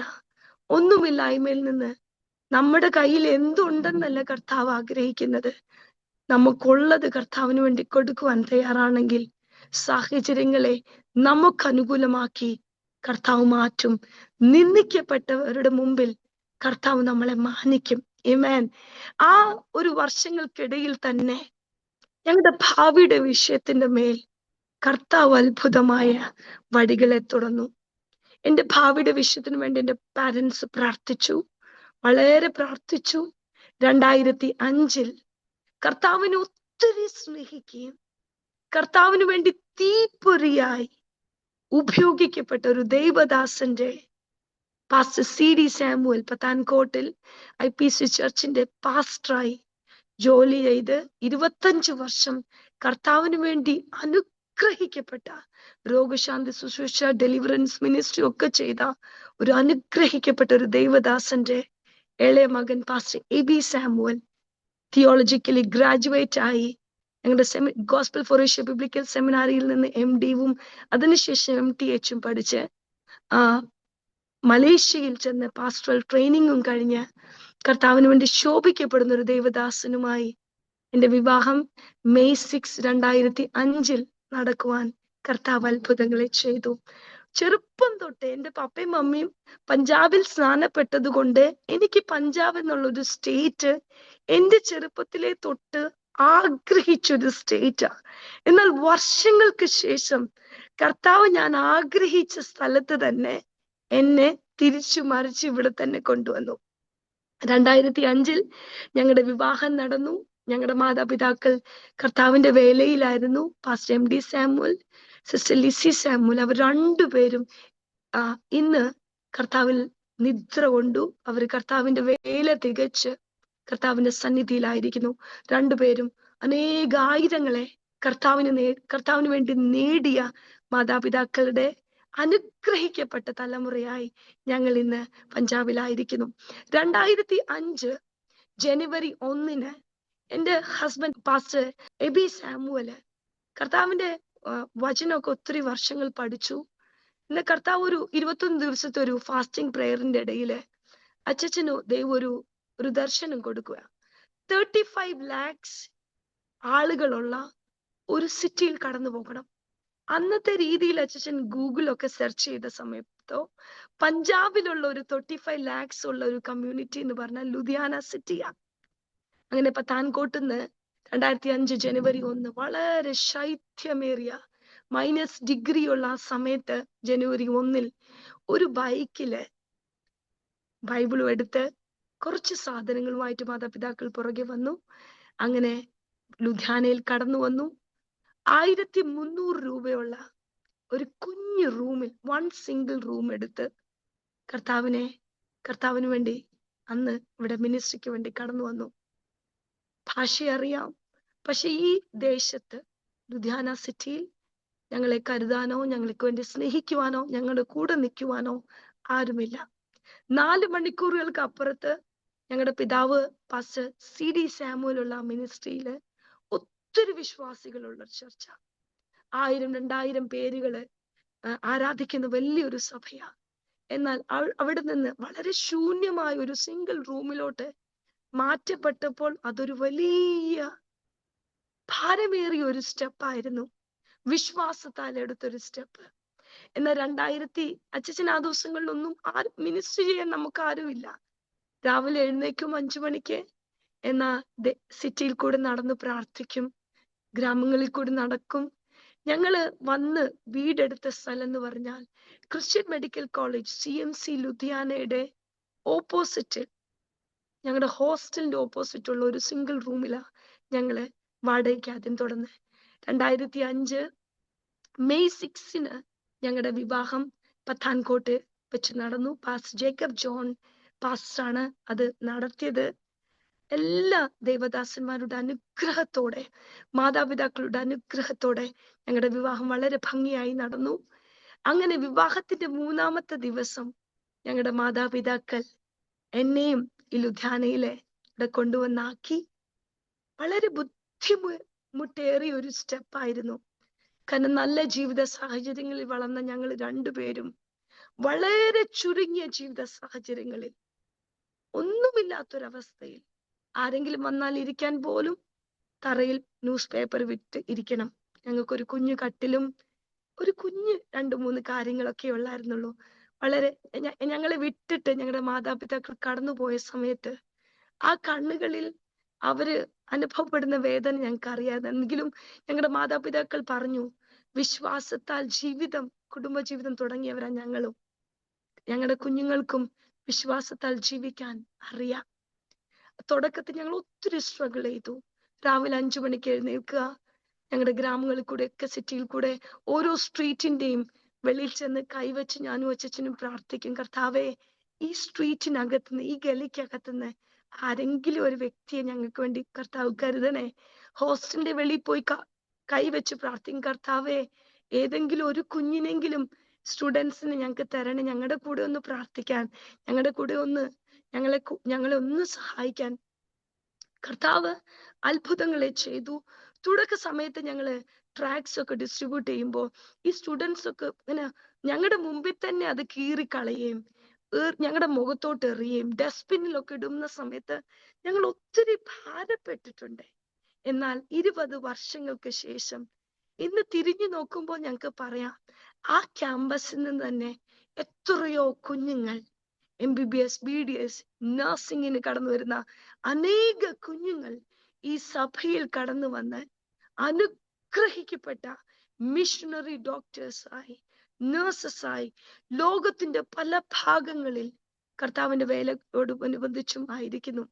അങ്ങനെ അങ്ങനെ വളരെ ഭാരത്തോടെ ആയിരുന്ന സമയത്ത് അങ്ങനെ അച്ഛന് ഒരു വീട്ടിൽ പോവാൻ ഒരവസരം കിട്ടി. ഞങ്ങളുടെ നെയ്ബറായിട്ടുള്ള ഒരു മലയാളി കുടുംബം, അവര് അച്ഛൻ ഒരു കുടുംബത്തിൽ കൊണ്ടുപോയി പ്രാർത്ഥിക്കാൻ. അന്ന് ഒരു യൗവനക്കാരനെ കണ്ടുമുട്ടി. അവന്റെ ഹിന്ദു ഫ്രണ്ടിനെ കൊണ്ടുവന്നു. അങ്ങനെ രണ്ടുപേര് ആദ്യമായിട്ട് ചർച്ചിൽ കടന്നു വന്നു. അവര് ഒത്തിരി മാസങ്ങൾ എടുത്തു കൗൺസിലിംഗ് ചെയ്ത് ആദ്യത്തെ സ്നാനപ്പെടുത്തിയത് അവരാ. അതിലൊരാള് ഓസ്ട്രേലിയയിൽ കർത്താവിന്റെ വേലയിലായിരിക്കുന്നു. ഞങ്ങളെ സ്നാനപ്പെടുത്തിയ ആദ്യത്തെ ഹിന്ദു മോൻ ഇന്ന് UK ആയിരിക്കുന്നു. അവരെല്ലാം കർത്താവ് വളരെ ശക്തമായിട്ട് എടുത്തുപയോഗിക്കുന്നു. ഞങ്ങളുടെ കുഞ്ഞു പ്രായത്തിൽ, യൗവന പ്രായത്തിൽ കർത്താവിനുമായിട്ട് ഇറങ്ങി പുറപ്പെട്ടത് കൊണ്ട് അനേക യൗവനക്കാർക്ക് ഞങ്ങളെ റിലേറ്റ് ചെയ്യാൻ പറ്റി. ഞങ്ങൾ യൗവനക്കാരായിരുന്നത് നിമിത്തം അനേക യൗവന കുഞ്ഞുങ്ങൾ അനേക അഡിക്ഷൻസ്, മദ്യത്തിന്, മയക്കുമരുന്നുകൾക്കൊക്കെ അഡിക്റ്റഡ് ആയിട്ടുള്ള അനേക കുഞ്ഞുങ്ങൾ കടന്നു വന്ന് പ്രാർത്ഥിക്കും. ഞങ്ങളുടെ സ്നേഹ നിമിത്തം, കർത്താവിന്റെ നാമ നിമിത്തം അവരെല്ലാം കർത്താവിനെ കണ്ടെത്തുവാൻ സഹായിച്ചു. അങ്ങനെ ഞങ്ങളുടെ കുടുംബജീവിതം വളരെ സന്തോഷത്തോടെ, വളരെ പട്ടിണികളൊക്കെ ഉണ്ടായിരുന്നു. പല സമയങ്ങളിൽ ഞങ്ങൾക്ക് കഴിക്കുവാനുള്ള ആഹാരവും വാടകയ്ക്ക് കൊടുക്കാനൊക്കെ വളരെ ബുദ്ധിമുട്ടി. എന്നാൽ സ്വർഗം ആർക്കും കടക്കാരനല്ല. ഇന്ന് വളരെ വിശ്വസ്തയോടെ ഞങ്ങൾക്ക് പറയാൻ കഴിയും, കർത്താവ് ആർക്കും കടക്കാരനല്ല. യൗവനത്തിൽ കർത്താവിനെ പിൻപറ്റിയ നിമിത്തം ഒരിക്കലും ഈ ഒരു 20 വർഷത്തെ ജീവിതത്തിന്റെ ഇടയിൽ ഞങ്ങൾക്ക് എന്തുകൊണ്ട് ഈ മിനിസ്ട്രി തെരഞ്ഞെടുത്തെന്ന് ഞങ്ങൾക്ക് ചോദിക്കുവാൻ കർത്താവ് അവസരം തന്നില്ല. ഒന്നിനു പുറകെ ഒന്നായി ആളുകൾ സഭയിൽ വരുവാൻ തുടങ്ങി.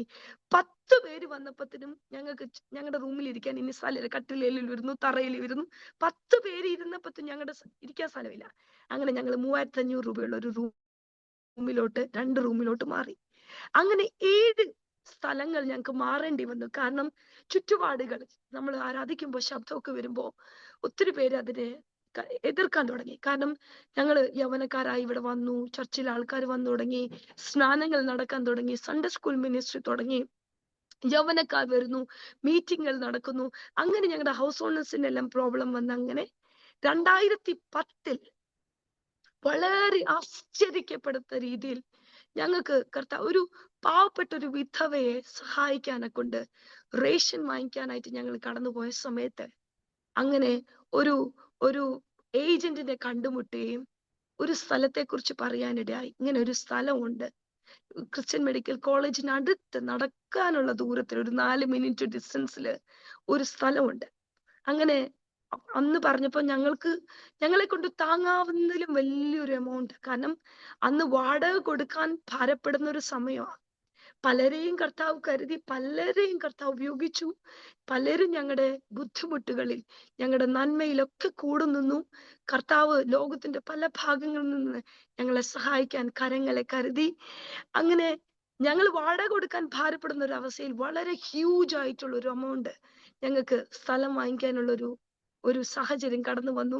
ഞങ്ങൾ കടന്നു വന്ന ഈ സ്ഥലം കണ്ടപ്പോൾ എല്ലാവരും ഞങ്ങളെ ഡിസ്കറേജ് ചെയ്തു. കാരണം ഈ സ്ഥലത്തിന്റെ ഓപ്പോസിറ്റായി ലുധിയാനയിലെ ഏറ്റവും വലിയ അഴുക്കുചാല് കടന്നു പോവുക. ഒരു ഡ്രെയിനേജ്, ഒത്തിരി വീതിയിലുള്ള ഒരു 4 റോഡ് പോകാൻ പരുവത്തിലുള്ള ഒരു ഡ്രെയിനേജ് ഞങ്ങളുടെ മുമ്പിൽ, ഞങ്ങളുടെ സ്ഥലത്തുനിന്ന് ഒരു 10-100 സ്റ്റെപ്പിനപ്പുറത്ത് ഒരു വലിയ ഡ്രെയിനേജ് നടക്കുക. അപ്പൊ എല്ലാരും ഞങ്ങൾ ഡിസ്കറേജ് ചെയ്തു. അവര് പറഞ്ഞു, പാസ്റ്റർ എങ്ങനെ ഒരു അഴുക്കുചാലിന്റെ മുമ്പിൽ ചർച്ച പണിയും? ആരാ വിശ്വാസികൾ കടന്നു വരുന്നത്? എന്നാൽ വളരെ വിശ്വാസത്തോടെ എടുത്ത സ്റ്റെപ്പ് ആയതുകൊണ്ട് അന്ന് അതിന്റെ രജിസ്ട്രേഷൻ നടക്കുന്ന, ഇതിന്റെ പേയ്മെന്റ് കൊടുക്കുന്ന രജിസ്ട്രേഷന്റെ അന്ന് ഞങ്ങൾക്കൊരു ഫോൺ കോൾ വരികയാ. പഞ്ചാബിന്റെ മുഖ്യമന്ത്രി ഈ സ്ഥലത്തൂടെ കടന്നുപോയപ്പോ ഒരു ഓർഡർ ഇടുക, ഈ അഴുക്കുചാല് ക്ലോസ് ചെയ്യാൻ. ഞങ്ങളുടെ രജിസ്ട്രേഷൻ, സ്ഥലത്തിന്റെ രജിസ്ട്രേഷൻ അന്ന് നടന്നൊരു അത്ഭുതം, ദൈവപ്രവർത്തിയാണ്. കാരണം 2005 ഞങ്ങൾ രാവിലെ മോർണിംഗ് പ്രേയറിൽ നടക്കുന്ന സമയത്ത് ഞങ്ങൾ ഉപ്പൊക്കെ കൈ ക്യാരി ചെയ്ത് ഞങ്ങൾ ഈ അഴുക്കുചാലിന്റെ പല ഭാഗങ്ങളിൽ കൊണ്ടിടുവാന്ന്. കർത്താവെ, ഈ സിറ്റി അശുദ്ധമാ. കാരണം ഈ സിറ്റിയുടെ ഭംഗിയെ കെടുത്തുന്നത് ഈ അഴുക്കുചാല. വളരെ വീതിയിൽ ഒരു നദി പോലെ ഒഴുകുന്ന അഴുക്കുചാല. എല്ലാവരും അവരുടെ വീട്ടിലെ മാലിന്യങ്ങളെല്ലാം കൊണ്ട് തള്ളുന്ന അഴുക്കുചാല. വളരെ വീതിയിൽ, വളരെ കിലോമീറ്ററുകൾ ഓടുന്ന ഒരു അഴുക്കുചാല. അന്ന് അങ്ങനെ ഒരു പ്രഖ്യാപനം നടന്നു. ഞങ്ങളുടെ ബിൽഡിങ്ങിന്റെ കൺസ്ട്രക്ഷൻ തുടങ്ങിയപ്പോഴേക്കും ആ അഴുക്കുചാല് ഒരു വലിയ റോഡ് പോലെ കർത്താവ് അതിനെ മാറ്റി. ഇന്ന് വളരെ ഭംഗിയുള്ള ഒരു സ്ഥലത്ത് ഈ സഭ നിൽക്കുക. ഞങ്ങളുടെ ചർച്ചിന്റെ പേരാ സിറ്റി റിവൈവൽ ചർച്ച്. ഈ ദേശത്തിന്റെ വിടുതലിന് വേണ്ടി, ഒരു റിവൈവലിന് വേണ്ടി കർത്താവ് ഈ മിനിസ്ട്രിയെ കർത്താവ് ഒരുക്കി. 2010 ഞങ്ങളുടെ ചർച്ചിന്റെ ബിൽഡിംഗ് പണി തുടങ്ങി. എന്നാൽ ശത്രു അവിടെയും ഞങ്ങളെ നിശബ്ദരായി വെക്കാൻ ശ്രമിച്ചു. ഞങ്ങളെ കൊല്ലുവെന്നുള്ള ഭീഷണി അവിടെയും കടന്നു വന്നു. ഞങ്ങളുടെ ചർച്ചിന്റെ 2ാമത്തെ ഫ്ലോറിന്റെ അതിന്റെ കൺസ്ട്രക്ഷൻ ലെൻഡർ നടക്കുന്നതിന്റെ തലേദിവസം ഞങ്ങൾക്കൊരു വധഭീഷണി വന്നു. ഞങ്ങളുടെ വീട്ടിൽ ചില ഗുണ്ടകൾ വന്നിട്ട് പറഞ്ഞു, അച്ഛനെ കൊല്ലും, ഈ സഭയുടെ പണി നിർത്തിവെക്കണം. ഞങ്ങൾക്ക് യുദ്ധം ചെയ്യുവാൻ ആരുമില്ല, എങ്കിലും ഞങ്ങള് യുദ്ധം യഹോവയ്ക്കുള്ളത്, അവൻ യുദ്ധം ചെയ്യും. ഇത് കർത്താവിന്റെ വചനമാണ്. ഞങ്ങൾ സഭയിൽ ഒരു വിശ്വാസത്തോടെ ഒരു 60 ദിവസത്തെ ഒരു ഉപവാസ പ്രാർത്ഥന ഡിക്ലെയർ ചെയ്തു. ഞങ്ങളെ കൊല്ലുവെന്ന് ഭീഷണിപ്പെടുത്തിയവരെയൊക്കെ കർത്താവ് ഞങ്ങളുടെ മുമ്പിൽ മുട്ടുകുത്തിക്കത്തക്ക വിധത്തിൽ സാഹചര്യങ്ങളെ മാറ്റി എഴുതി. ആരൊക്കെ ഈ സഭയുടെ എതിരായി നിന്നു, അവരെല്ലാം കർത്താവ് വേറൊരു രീതിയിൽ പണിതു. ഇന്ന് വർഷങ്ങൾക്ക് ശേഷം ഞങ്ങൾ തിരിഞ്ഞു നോക്കുമ്പോൾ സ്വർഗത്തിലെ അത്ഭുതത്തിന്റെ കരത്തെ എത്ര വർണ്ണിച്ചാലും ഞങ്ങൾക്ക് മതി വരത്തില്ല. തലമുറ തലമുറയായി യഹോവ നമ്മുടെ സങ്കേതമാണ്. ഈ കർത്താവിനെ ഒന്ന് സ്നേഹിച്ചു നോക്കിക്കേ. ഈ കർത്താവിനെ ഒന്ന് വിശ്വസ്തയോടൊന്ന് ആരാധിച്ചു നോക്കിക്കേ. നമ്മളെ സ്നേഹിക്കാൻ, നമ്മളെ കരുതുവാൻ നമ്മൾ അറിയാത്ത ദേശത്തിൽ കർത്താവ് ചിലരെ ഒരുക്കും. ഞങ്ങളുടെ കുടുംബത്തെ കുറിച്ച് പറയുകയാണെങ്കിൽ ഞങ്ങൾക്ക് 2 കുഞ്ഞുങ്ങളെ കർത്താവ് തന്നത്. ദിയമോള് ഇന്ന് MBBS പഠനത്തിനായി സൗത്ത് അമേരിക്കയിലായിരിക്കുന്നു. കർത്താവിന്റെ ഹിതമാണെങ്കിൽ 2.5 വർഷങ്ങൾക്ക് ശേഷം അവൾ മിഷിഗണിലോട്ട് മൂവ് ചെയ്യും. 5 വർഷത്തിന് ശേഷം ഒരു മിഷണറി ഡോക്ടറായി, ക്രിസ്ത്യൻ ഡോക്ടറായി അവൾ വെളി വരുമെന്ന് ഞങ്ങൾ പ്രത്യാശിക്കുന്നു. പഠിക്കാനുള്ള ബുദ്ധിയെ കർത്താവ് കൊടുത്തിട്ടുണ്ട്. 2ാമത്തെ മോള് ഡോറ, അവൾ 9ലായിരിക്കുന്നു. ഞങ്ങളുടെ 2 കുഞ്ഞുങ്ങളും ചെറുപ്പം തൊട്ടേ കർത്താവിന്റെ ഭവനത്തിൽ, ആലയത്തിൽ വളർന്ന കുഞ്ഞുങ്ങളായതുകൊണ്ട്, ഞങ്ങള് 2 പേരുടെ അച്ഛന്റെ എന്റെയും കണ്ണുനീര് കണ്ട് വളർന്ന കുഞ്ഞുങ്ങളായതുകൊണ്ട് അവര് ഈ കർത്താവിനെ ഒത്തിരി സ്നേഹിക്കുന്നവരാ. ചെറുപ്പം തൊട്ടേ കർത്താവിനെ ആരാധിക്കുന്നവരാ. ഞങ്ങളുടെ കമ്പൽഷൻ ഇല്ലാതെ കർത്താവിന്റെ വചനം വായിക്കുന്നവരാ. കർത്താവിനെ അവരെ കൊണ്ട് പറ്റുന്ന രീതിയിൽ ഞങ്ങളെ സഹായിക്കാറുണ്ട്. മൂത്ത മോൾ ഒരു കീബോർഡിസ്റ്റ, വർഷിപ്പ് ലീഡയും, 2ാമത്തെ മോൾ ഒരു ഡ്രമ്മറും, ഒരു അനുഗ്രഹിക്കപ്പെട്ട വർഷിപ്പ് ലീഡറാണ്. അങ്ങനെ ഞങ്ങളുടെ കുഞ്ഞുങ്ങളും ഞങ്ങളുടെ മിനിസ്ട്രി ഞങ്ങൾക്ക് സപ്പോർട്ടീവായിട്ട് നിൽക്കുന്നു. കർത്താവ് 2005 അച്ഛന് കൊടുത്തൊരു ദർശനമായിരുന്നു 35 lakhs ആളുകളെ ജയിക്കുക എന്നുള്ളത്. ഞങ്ങൾ അതിനുവേണ്ടി വളരെ പരിശ്രമിക്കുന്നു.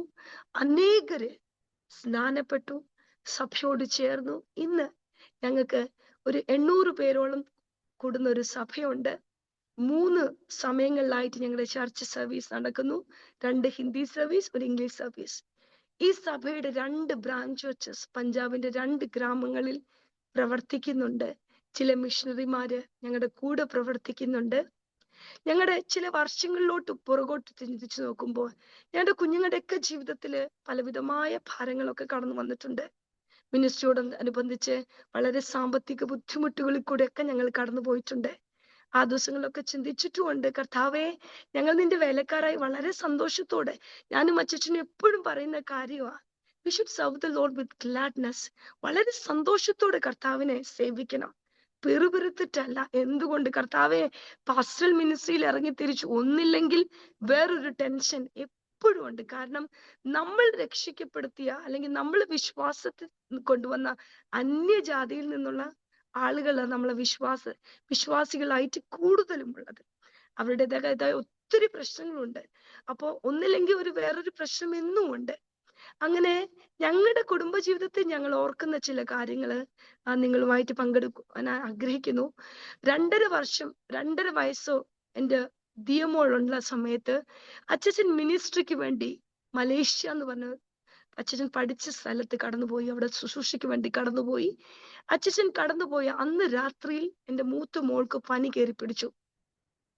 അടുത്തുള്ള ഹോസ്പിറ്റലിലൊക്കെ കൊണ്ട് കാണിച്ചു. രാവിലെ വൈകിട്ട് ഇഞ്ചക്ഷൻസ് ഒക്കെ എടുത്തു. ബ്ലഡ് സാമ്പിൾ, യൂറിൻ കൾച്ചർ ഒക്കെ നടത്തിയപ്പോഴാ അറിഞ്ഞ് ഞങ്ങളുടെ കുഞ്ഞിന് യൂറിന് ഒരു ഇൻഫെക്ഷൻ ഉണ്ടെന്നും അത് നിമിത്തം അവളുടെ ശരീരത്തിലെ ഒരു അവയവം വളരെ സ്വെല്ലിങ്ങോടെ ആയിരിക്കുന്നെന്ന് അറിയുവാനിടയായി. എന്നാൽ എനിക്ക് ഈ കാര്യം അച്ഛനോട് പറയാൻ വളരെ ബുദ്ധിമുട്ടാ. കാരണം വളരെ ഒരു മിനിസ്ട്രിക്ക് വേണ്ടി കടന്നുപോയതാ. ഞാൻ അങ്ങനെ ഒരു ഫോൺ അച്ഛന് വിളിച്ചാല് അച്ഛൻ ഭാരത്തോടെ ആ മിനിസ്ട്രി വിട്ട് തിരിച്ചു വരുമോ എന്നുള്ളൊരു പേടി നിമിത്തം ഞാൻ പറഞ്ഞില്ല. എന്നാൽ അവസാനം എനിക്ക് വളരെ ഗത്യന്തരമില്ലാതെ എൻ്റെ കുഞ്ഞിനെ ക്രിസ്ത്യൻ മെഡിക്കൽ കോളേജ് ലുധിയാനയിൽ അഡ്മിറ്റ് ചെയ്തു. അവര് പല ടെസ്റ്റുകള് കുഞ്ഞിന് നടത്തിയപ്പോ പറഞ്ഞു കുഞ്ഞിനൊരു സർജറി നടത്തേണ്ടി വരും. കാരണം സ്വെല്ലിങ് ഒത്തിരി ഉണ്ട് ശരീരത്തിന്റെ ആ അവയവത്തില്. അതുപോലെ തന്നെ കുഞ്ഞിന് പിന്നെ UTA വളരെ കൂടി നിൽക്കുക. വളരെ പ്രാർത്ഥിച്ചു. 15 ദിവസം ഞാൻ ഹോസ്പിറ്റലിൽ അഡ്മിറ്റ് ആയി. കുഞ്ഞിനെ കൊണ്ട് ജനറൽ വാർഡില് എന്നും കുഞ്ഞിനെ കൈപിടിച്ച് കരയുമായിരുന്നു. കാരണം മാതാപിതാക്കൾ ഞങ്ങളുടെ കൂടെയില്ല, സഹോദരങ്ങൾ കൂടെയില്ല, ഞങ്ങൾ സ്നേഹിക്കുന്ന ഞങ്ങളുടെ സഭയല്ലാതെ ഈ ഭൂമിയിൽ ആരും തന്നെയില്ല. വളരെ കരഞ്ഞു, വളരെ പ്രാർത്ഥിച്ചു. 15 ദിവസം കഴിഞ്ഞ് ഡൽഹി എയർപോർട്ടിൽ അച്ഛൻ ഇറങ്ങിയ സമയത്ത് എനിക്കത് പറയേണ്ടി വന്നു. ഞാൻ ഹോസ്പിറ്റലിൽ കുഞ്ഞുമായിട്ട് 15 ദിവസം കൊണ്ട് അഡ്മിറ്റാ. അച്ഛൻ വന്നു, വളരെ ഭയപ്പെട്ടു. ഞങ്ങൾ പല ടെസ്റ്റുകളും നടത്തി. ഞങ്ങൾ രണ്ടുപേരും ഒത്തിരി പ്രാർത്ഥിച്ചു. എന്നാൽ കുഞ്ഞിന്റെ ഒരു വ്യത്യാസം കാണാത്തത് കൊണ്ട് ഞങ്ങൾ ഞങ്ങളുടെ തന്നെ റിസ്കിൽ ഹോസ്പിറ്റൽ വിട്ട് ഞങ്ങളുടെ മാതാപിതാക്കൾ ശുശ്രൂഷ ചെയ്യുന്ന പത്താംകോട്ടേക്ക് ഞങ്ങളുടെ കുഞ്ഞുമായി കടന്നുപോയി. ഞങ്ങളുടെ പപ്പയ്ക്ക് രോഗശാന്തിയുടെ ഒരു ശുശ്രൂഷ കർത്താവ് കൊടുത്തിട്ടുണ്ട്, പാസ്റ്റർ CD സാമുവൽ. കാരണം വർഷങ്ങൾക്ക് മുമ്പേ പപ്പയുടെ ജീവിതത്തിൽ വലിയ ആർമിയിലായിരുന്നു പപ്പ. ഗ്രഫിൽ ജോലി ചെയ്യുന്ന സമയത്ത് പപ്പ വളരെ വലിയൊരു ആക്സിഡന്റിൽ കൂടി കടന്നുപോയി. പപ്പ മരിച്ചെന്ന് കരുതി പപ്പയെ മോർച്ചറിയിൽ വരെ കൊണ്ടുപോയ ഒരു വ്യക്തിയാ. അവിടുന്ന് കർത്താവൻ ജീവൻ നൽകി. ഒരു ഓപ്പറേഷനിൽ കൂടി പപ്പ വന്നു, രക്ഷപ്പെട്ടു. അതിനുശേഷം ജോലി രാജിവെച്ച് കർത്താവിന് വേണ്ടി നിന്നൊരു പിതാവാ. അപ്പൊ പപ്പ പ്രാർത്ഥിച്ചു, ഒരു ഡോക്ടറെ കാണിച്ചവിടെ. ഒരാഴ്ചക്ക് ശേഷം ഞങ്ങള് വീണ്ടും അൾട്രാസൗണ്ട് ചെയ്തപ്പോ ഞങ്ങളുടെ കുഞ്ഞിന്റെ ശരീരത്തിൽ അങ്ങനെ ഒരു സ്വെല്ലിങ്ങോ അങ്ങനെ ഒരു രോഗബാധയോ അങ്ങനെ ഒരു ഇൻഫെക്ഷനോ അതിന്റെ ഒരു ലക്ഷണങ്ങളോ ആ ശരീരത്തിൽ ഇല്ലെന്ന് മനസ്സിലാക്കാനിടയായി. അന്ന് ആ കുഞ്ഞു പ്രായത്തില് ഹോസ്പിറ്റലിൽ കിടന്ന നിമിത്തം പിന്നെ ഞങ്ങളുടെ ചർച്ചിൽ അനേക മെഡിക്കൽ സ്റ്റുഡൻസ് വന്ന് പഠിച്ച നിമിത്തം ഞങ്ങളുടെ കുഞ്ഞ് ചെറിയ പ്രായത്തിൽ തന്നെ ഒരു മിഷണറി ഡോക്ടറായി, ഒരു ക്രിസ്ത്യൻ ഡോക്ടറായി പഠിക്കണം എന്നുള്ളൊരു വാശി അവളുടെ മനസ്സിൽ വന്നു. ഇന്ന് ഞങ്ങളുടെ കഴിവുകൊണ്ടൊന്നുമല്ല, അവളുടെ കഴിവുമല്ല, കർത്താവ് ഞങ്ങളോട് കരുണ കാണിച്ചു. ഇന്ന് അവള് നല്ലൊരു കോളേജില് അവള് മെഡിസിന് വേണ്ടി പഠിക്കുക. ഞങ്ങളുടെ കുഞ്ഞിനെ പ്രത്യേകമായി ഓർക്കണമേ. അവളുടെ പേര് ദിയ മോളെ. അവളെ സ്നേഹിക്കാനും നല്ലൊരു സഭ അവൾക്ക് അവിടെ കിട്ടി, നല്ല കൂട്ടുകാരെ കിട്ടി. കർത്താവിനെ അറിയുന്ന കുഞ്ഞുങ്ങളുടെ കൂട്ടത്തിൽ ഈ വിദ്യാഭ്യാസം ചെയ്യുവാൻ കർത്താവ് സാഹചര്യം ഒരുക്കി. അതിനുശേഷം ഞങ്ങളുടെ കുഞ്ഞുങ്ങൾ വളർന്നു വരുന്ന ഒരു സാഹചര്യത്തില് 2019 ഞങ്ങളൊരു പ്രെയർ മീറ്റിങ്ങിന് കടന്നുപോയി. അനേക അനുഭവങ്ങളുണ്ട്. ഞങ്ങൾ ഇതിന്റെ മധ്യത്തിൽ ഒരുപാട് സാമ്പത്തിക ബുദ്ധിമുട്ടുകൾ കൂടി അനേക കഷ്ടതയിൽ കൂടി ഒക്കെ കടന്നുപോയി. അതൊക്കെ കർത്താവ് ഒരുപാട് രീതിയിൽ ഞങ്ങളെ അനുഗ്രഹിച്ചു, സഹായിച്ചു. ബിൽഡിംഗ് ഒക്കെ തുടങ്ങി. ഞങ്ങൾക്ക് അതിനോട് കൂടെ തന്നെ ഒരു കിൻഡർ ഗാർഡൻ സ്കൂൾ 2010 തുടങ്ങുവാൻ കർത്താവ് സഹായിച്ചു. ഇന്ന് ഞങ്ങൾക്കൊരു 90 കുഞ്ഞുങ്ങളോളം എല്ലാ വർഷവും ഉണ്ട്. അവർ 2 വർഷമൊക്കെ പഠിച്ച് നല്ല കർത്താവിന്റെ വചനമൊക്കെ പഠിച്ച് നഴ്സറിയും പ്ലേവേയും ഒക്കെ കഴിഞ്ഞ് വലിയ സ്കൂളിലേക്ക് കടന്നു പോകുന്നു. കർത്താവ് അത്ഭുതമായി ഞങ്ങളെ നടത്തി. 2019 ഞങ്ങളുടെ ജീവിതത്തിൽ നടന്ന വേറൊരു സംഭവം നിങ്ങളുമായിട്ട് പങ്കെടുക്കുവാൻ ഞാൻ ആഗ്രഹിക്കുന്നു. കാരണം കർത്താവിന്റെ മഹത്വത്തിന് വേണ്ടി ഞാനും അച്ഛനും ഞങ്ങളുടെ കുഞ്ഞുങ്ങൾ ഒരു മിനിസ്ട്രിയുടെ പർപ്പസിന് വേണ്ടി കടന്നുപോയ സമയത്ത് ഞങ്ങൾക്ക് മുമ്പായി ഞങ്ങളുടെ കുഞ്ഞുങ്ങൾ കടന്നുപോയി. എന്നാൽ അവിടെ പോയപ്പോ ഒരു സ്കൂട്ടിയുടെ പുറകിലിരുന്ന് ഞങ്ങളുടെ കൊച്ചുമോള് ഒരു സാധനം വാങ്ങിക്കാൻ വേണ്ടി കടന്നുപോയി. ഒരു ഒരു പട്ടി മുമ്പിൽ കൂടെ ക്രോസ് ചെയ്തപ്പോ ഇംബാലൻസ് ആയിട്ട് കുഞ്ഞ് ആ സ്കൂട്ടിയിൽ നിന്ന് തറയിൽ വീണു. ഈ ജോ ബോൺ താടിയല് അന്ന് പൊട്ടി. പിന്നെ ഇവിടെ ഒത്തിരി സ്റ്റിച്ചസും വന്നു. ഞങ്ങള് നടന്ന് ഞങ്ങൾ ആ പ്രെയർ മീറ്റിങ്ങിന് കടന്നു പോയപ്പോ കരഞ്ഞുകൊണ്ട് ഞങ്ങളുടെ മോള് ഇവിടെ എല്ലാം മുറിഞ്ഞ് ചോര ഇളകി മടങ്ങി വരുന്നത് കണ്ട്. ആ സമയത്ത് കോവിഡിന്റെ പീക്ക് ടൈം 2020 ഞാൻ 19-20 ആ സമയം ഞങ്ങള് ഹോസ്പിറ്റലിൽ കുഞ്ഞിനുമായിട്ട് ചെന്നപ്പോ അവര് ഒത്തിരി സ്റ്റിച്ചസ് ഇട്ട് ജോബോണിന്റെ അവിടുത്തെ സ്റ്റിച്ചസ് ഇട്ടു. പിന്നെ അവര് CT ഹെഡ് ചെയ്തപ്പോഴാ കുഞ്ഞിന്റെ ജോബോൺ ഫ്രാക്ചർ ആണെന്ന് മനസ്സിലായതേ. അത് മൾട്ടിപ്പിൾ ഫ്രാക്ചർ ആയതുകൊണ്ട് കുഞ്ഞിന് എമർജൻസി ഒരു സർജറി വേണം. പക്ഷെ കോവിഡിന്റെ ടെസ്റ്റ് നടക്കാതെ ആ സമയത്തൊന്നും ഹോസ്പിറ്റലുകളിൽ അഡ്മിഷൻ നടക്കത്തില്ല. അവർ 2 ചോയ്സ് തന്നു. ഒന്നില്ലെങ്കിൽ അനസ്തേഷ്യ കൊടുത്ത് ഒരു വലിയ സർജറി, അല്ലെങ്കിൽ വായ മൊത്തം ഇഞ്ചക്ഷൻസ് കൊടുത്ത് വേറൊരു ഓറൽ സർജറി. അപ്പോ കോവിഡിന്റെ റിസൾട്ട് വരാൻ ഒത്തിരി സമയം എടുക്കുന്ന ആ സമയം ആയതുകൊണ്ട് ഞങ്ങൾ പറഞ്ഞു ഞങ്ങളുടെ കുഞ്ഞ് എങ്ങനെങ്കിലും സഹിച്ച് പെട്ടെന്നൊരു സർജറി നടക്കണം. 4 മണിക്കൂർ നീണ്ടു നിന്ന ഒരു ഓറൽ സർജറി ഞങ്ങളുടെ കുഞ്ഞു പ്രായത്തിൽ അന്ന് നേരിട്ടു. അലമുറയിട്ട് കരയുന്ന കുഞ്ഞകത്തിരുന്ന് കരയുന്ന ഞങ്ങൾക്ക് വെളിയിൽ ഓപ്പറേഷൻ തിയേറ്ററിന്റെ വെളിയിൽ ഞങ്ങൾക്ക് കേൾക്കാം. മാതാപിതാക്കളായി ഞങ്ങൾ ഒത്തിരി കരഞ്ഞു. അന്ന് ഡോക്ടർ പറഞ്ഞു ഒരു 15-16 ഇഞ്ചക്ഷൻ വായിക്കകത്ത് കിട്ടും. കമ്പി കെട്ടി മേളിലും താഴത്തെയും പല്ലുകൾ കൂട്ടി കെട്ടി പിൻ ചെയ്ത് വെക്കും. 30 ദിവസത്തിന് ശേഷം മാത്രമേ ആ കുഞ്ഞിനെ വാ തുറക്കാൻ പറ്റത്തുള്ളൂ. ഒന്നും കൊടുക്കാൻ പറ്റത്തില്ല. ഓൺലി ജ്യൂസ് അല്ലെങ്കിൽ എന്തെങ്കിലും മിക്സിയിൽ അടിച്ച് ലിക്വിഡ് ഫോമിൽ എന്തെങ്കിലും സ്ട്രോയി കഴിക്കണം. അന്ന് ഡോക്ടർ ഞങ്ങളെ വിളിച്ചു പറഞ്ഞു ചിലപ്പോ 8-9 കിലോ മോളുടെ കുറയും. കാരണം 1 മാസം ഒന്നും കഴിക്കാതിരിക്കും. പക്ഷെ ഞങ്ങൾ ആ 1 മാസം ഞങ്ങളുടെ ജീവിതത്തിലെ ഏറ്റവും കഠിനമേറിയ സമയമായിരുന്നു. ഞങ്ങൾക്കൊന്നും കഴിക്കാൻ പറ്റത്തില്ല. കാരണം ഞങ്ങളുടെ കുഞ്ഞിനൊന്നും കഴിക്കാൻ പറ്റത്തില്ല. സ്ട്രോയൊക്കെ വെച്ചായിരുന്നു കുഞ്ഞിന് എന്തെങ്കിലും ലിക്വിഡ് ഫോമിലൊക്കെ കൊടുത്തുകൊണ്ടിരുന്നത്. വളരെ അത്ഭുതം എന്ന് പറയട്ടെ, 1 മാസം കഴിഞ്ഞ് കുഞ്ഞിനെ വെയിങ് സ്റ്റാൻഡിൽ നിർത്തിയപ്പോ 6 കിലോ ആ കുഞ്ഞിന്റെ കൂടിയതേ ഉള്ളൂ. 1 ഇഞ്ച് പോലും കുറയുവാൻ സ്വർഗത്തിലെ ദൈവം അനുവദിച്ചില്ല. ഇന്ന് എനിക്ക് ഈ സാക്ഷ്യങ്ങളൊക്കെ പറയുമ്പോ എന്റെ കണ്ണ് നിറയുന്നു. കാരണം കർത്താവിനെ പിൻപറ്റിയ ഒരു ദൈവഭക്തന്റെ തലമുറ അനുഗ്രഹിക്കപ്പെടും. അത് കർത്താവിന്റെ വാഗ്ദത്തമാണ്. ഞങ്ങൾ കർത്താവിന്റെ വേലയിൽ ഞങ്ങളുടെ വളരെ നല്ല യൗവനത്തിൽ, അച്ഛൻ 27 വയസ്സും എനിക്ക് 22 വയസ്സുള്ള സമയത്ത് കർത്താവിന്റെ വേലയ്ക്ക് ഇറങ്ങിയതാ. അപ്പോ ഞങ്ങളുടെ തലമുറ വേദനിക്കുന്ന സമയത്ത് ഞങ്ങളുടെ കൂടെ ഞങ്ങളുടെ കർത്താവും കൂടിയിരുന്നു. അങ്ങനെ പല അനുഭവങ്ങൾ ഞങ്ങളുടെ ജീവിതത്തിൽ കൂടി കടന്നുപോയി. അതിൻ്റെ ഇടയിൽ ഞങ്ങളുടെ പപ്പ പാസ്റ്റർ CD സാമുവൽ കർത്താവിന് വേണ്ടി ഒത്തിരി ഓടി. ആയിരങ്ങളെ രാവിലെ 4 മണിക്ക് എഴുന്നേച്ച് പ്രാർത്ഥിച്ച് ഇരുട്ടാവുന്ന സമയത്ത് പപ്പ ബൈബിളും എടുത്ത് വിശ്വാസികളെ നേടാൻ ഓടി നടന്നൊരു പിതാവാ. അപ്പൊ ഞങ്ങള് കണ്ടിട്ടുള്ള പിതാവ് എന്ന് പറഞ്ഞ പപ്പ ഞങ്ങൾ ഉണരുന്നതിന് മുമ്പ് പപ്പ വീട്ടിൽ നിന്ന് വെളിയിൽ ഇറങ്ങും. കാരണം പപ്പയുടെ 1000-2000 പേരുള്ള വിശ്വാസികളെ കണ്ടേ പറ്റത്തുള്ളൂ ഒരാഴ്ചക്കുള്ളില്. ഒരാഴ്ചയിൽ ആ മൊത്തം വിശ്വാസികളെ കണ്ട് അവർക്ക് വേണ്ടി പ്രാർത്ഥിച്ച്, രോഗികൾക്ക് വേണ്ടി പ്രാർത്ഥിച്ച്, സൗഖ്യം കൊടുത്ത് അങ്ങനെ ഒരു ശുശ്രൂഷയിലായിരുന്ന പപ്പ 2014 കർത്താവിന്റെ സന്നിധിയിൽ ഒരു ഹാർട്ട് അറ്റാക്കും അതിന്റെ കൂടെ തന്നെ പപ്പയ്ക്ക് ഒരു ന്യൂമോണിയ ആയി. അങ്ങനെ പപ്പ കർത്താവിന്റെ സന്നിധിയിൽ ചേർക്കപ്പെട്ടു. അതിനുശേഷം മമ്മിയെ ഞങ്ങൾക്ക് അവിടെ ഉണ്ടായിരുന്ന എല്ലാം വിട്ട് അച്ഛൻ മമ്മി ഞങ്ങളുടെ കൂടെ കൊണ്ടുവന്നു.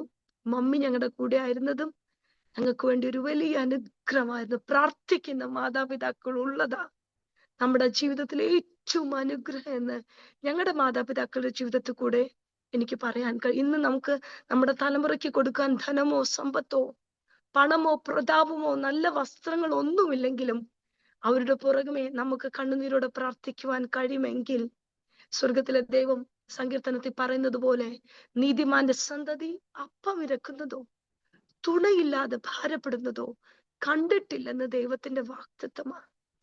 അപ്പം ദൈവത്തെ സ്നേഹിക്കുന്ന മാതാപിതാക്കളുടെ തലമുറകൾ അനുഗ്രഹിക്കപ്പെട്ടു. എന്റെ ഫാമിലിയെ കുറിച്ച് പറയുകയാണെങ്കിൽ എന്റെ പപ്പ വിശ്വാസത്തിൽ 89 വന്നതിന് ശേഷം കർത്താവിന് ഒത്തിരി സ്നേഹിച്ചൊരു പിതാവായിരുന്നു. ഞാൻ എൻ്റെ ചെറുപ്പത്തിൽ കണ്ട യേശുവിനെ കണ്ടത് എൻ്റെ അപ്പനിൽ കൂടെയാ. യേശുവിന്റെ സ്വഭാവത്തെ കണ്ടത് എൻ്റെ അപ്പന്റെ സ്വഭാവത്തിലാ. ആരോടും ദേഷ്യപ്പെടുകയോ ഉയർച്ചയിലൊന്ന് സംസാരിക്കുകയോ ഒരു കാര്യത്തെക്കുറിച്ച് ഭവനത്തിൽ ഒരു ബഹളം വെക്കുകയോ ഒരു ഒരു അന്തരീക്ഷം മാറ്റി ഒന്നും എൻ്റെ പപ്പ ചെയ്തിട്ടില്ല. അതുകൊണ്ട് വളരെ പീസ്ഫുൾ ആയ ഒരു അറ്റ്മോസ്ഫിയറിൽ ഞങ്ങൾ വളർന്നു. വളരെ കഷ്ടതയിൽ കൂടി ഞങ്ങളുടെ മാതാപിതാക്കൾ ഞങ്ങളെ പഠിപ്പിച്ചു. എൻ്റെ 2 സഹോദരങ്ങളും കർത്താവ് ഒത്തിരി അനുഗ്രഹിച്ചു. മൂത്ത ചേച്ചി ബ്ലെസ്സി കുടുംബമായി ഓസ്ട്രേലിയയിലായിരിക്കുന്നു. രണ്ടാമത്തെ അനിയത്തി പ്രീതി, അവൾ കുടുംബമായി ലണ്ടനിലായിരിക്കുന്നു. 2 പേരും നഴ്സാ. അച്ഛച്ചന്റെ ഫാമിലിയില് അവർ മൊത്തം കർത്താവിനെ സേവിക്കുന്ന കുടുംബമാണ്. പപ്പ മിനിസ്ട്രിയിലായിരുന്നത് കൊണ്ട് 3 മക്കളും പാസ്റ്ററൽ മിനിസ്ട്രിയോടനുബന്ധിച്ച് മൂത്ത ചേച്ചി ടിജി കുര്യാക്കോസ് കുടുംബം NPC ന്യൂ തിയോളജിക്കൽ കോളേജില് അവിടെ പ്രൊഫസറായി കർത്താവിന്റെ വേലയിലോടനുബന്ധിച്ചായിരിക്കുന്നു.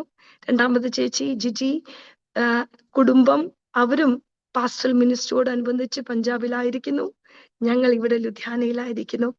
ദൈവം കൊടുത്ത 3 കുഞ്ഞുങ്ങളും അവരുടെ തലമുറകളും കർത്താവിന് വേണ്ടി ഇന്ന് നിലനിൽക്കുന്നു. ആമേൻ. കർത്താവ് വിശ്വസ്തനാ. ആമേൻ.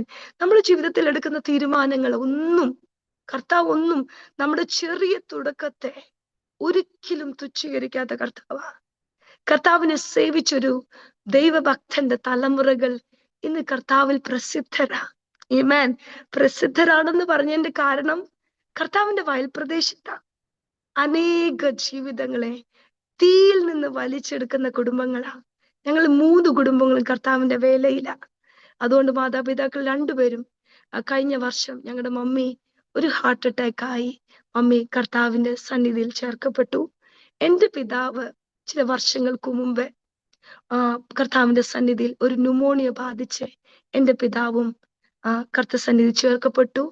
ഇന്ന് ഒത്തിരി പ്രാർത്ഥിക്കുന്ന, ഒത്തിരി കരയുന്ന, ഒത്തിരി ഉപവസിക്കുന്ന ഒരു അനുഗ്രഹിക്കപ്പെട്ട ഒരു മാതാവ് മാത്രമേ ഞങ്ങൾക്ക് നാട്ടിലുള്ളൂ. ബാക്കിയുള്ളവരെല്ലാം അവിടെ ഇവിടങ്ങളിലൊക്കെ ആയിരിക്കുന്നു.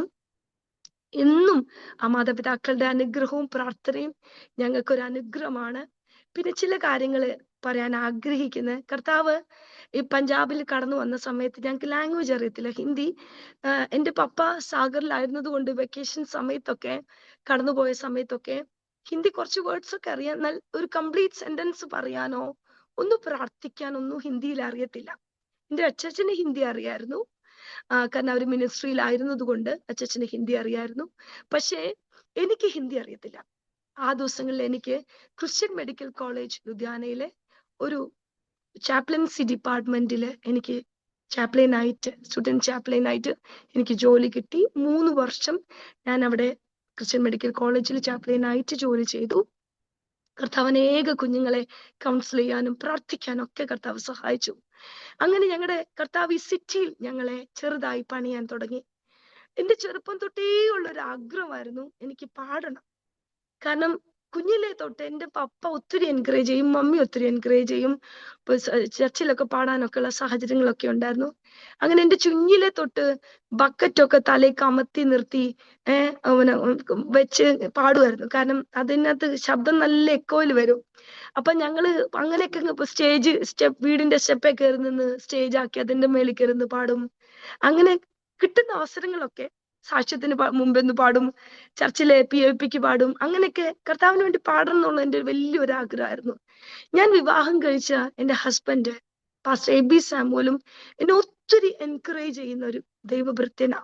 എൻ്റെ കഴിവുകളൊക്കെയും പുറത്തു കൊണ്ടുവരുവാൻ എൻ്റെ കൂടെ സപ്പോർട്ടീവായിട്ടുള്ള ഒരു ഹസ്ബൻഡാ. അപ്പൊ അച്ഛൻ തിയോളജിക്കൽ സ്റ്റഡീസ് എല്ലാം കഴിഞ്ഞു. ഒരു നല്ലൊരു പാസ്റ്ററൽ ഹാർട്ട്, അപ്പനെ കണ്ട് വളർന്ന മകനായതുകൊണ്ടായിരിക്കണം, വിശ്വാസികൾക്ക് വേണ്ടി മരിക്കാൻ റെഡി ആയിട്ടുള്ളൊരു പാസ്റ്ററൽ ഹാർട്ടാ എൻ്റെ ഹസ്ബൻഡിന്റെ. അപ്പോ ചില ദിവസങ്ങളിൽ ഞങ്ങള് രാത്രി 11 മണിക്കും 12 മണിക്കൊക്കെ വീട്ടിൽ കയറി വരുന്നേ. കാരണം ഞങ്ങളുടെ വിശ്വാസികളെല്ലാം ദൂരെ കിടക്കുന്നവരാ. 25 കിലോമീറ്റർ തൊട്ടുള്ള ആൾക്കാർ ഞങ്ങളുടെ ചർച്ചിൽ വരുന്നുണ്ട്.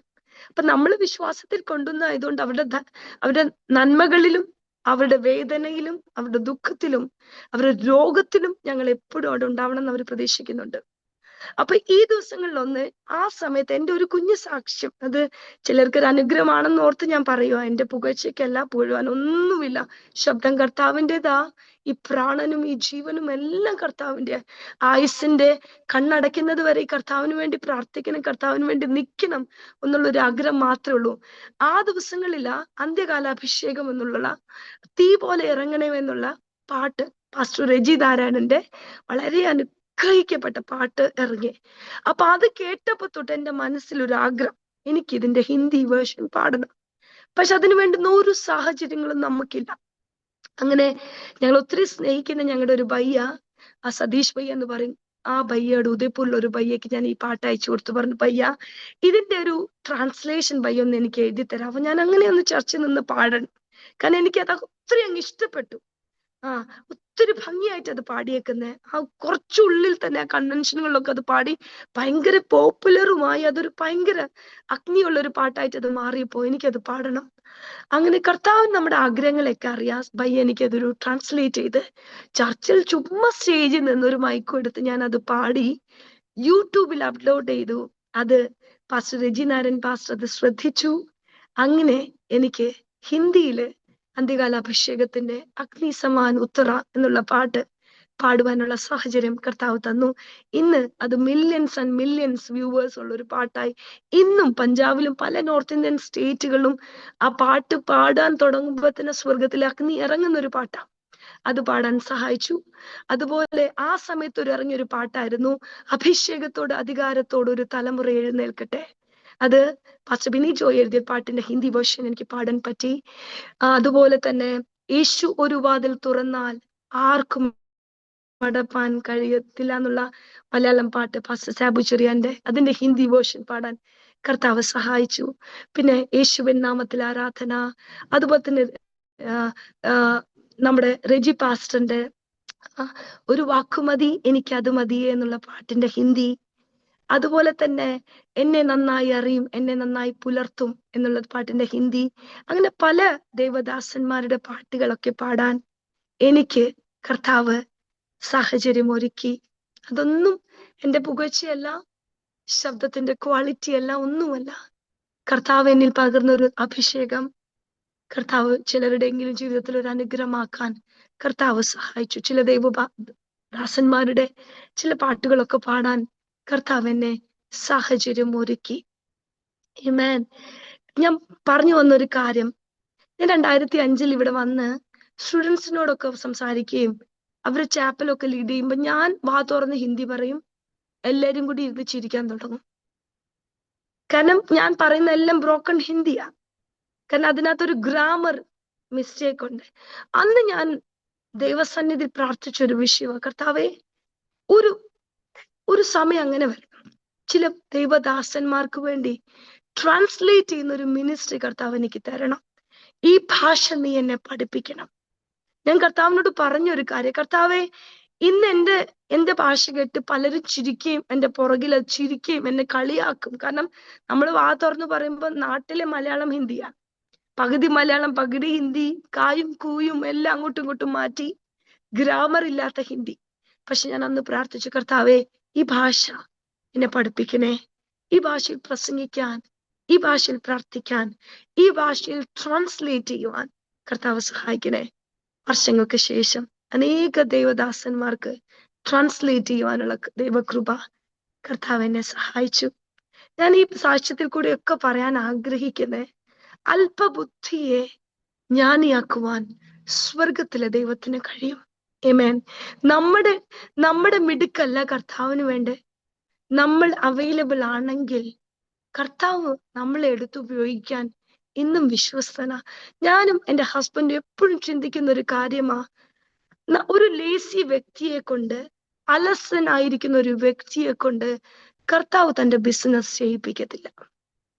എനിക്കറിയത്തില്ല അത് മനസ്സിലായോ ഇല്ലെന്ന്.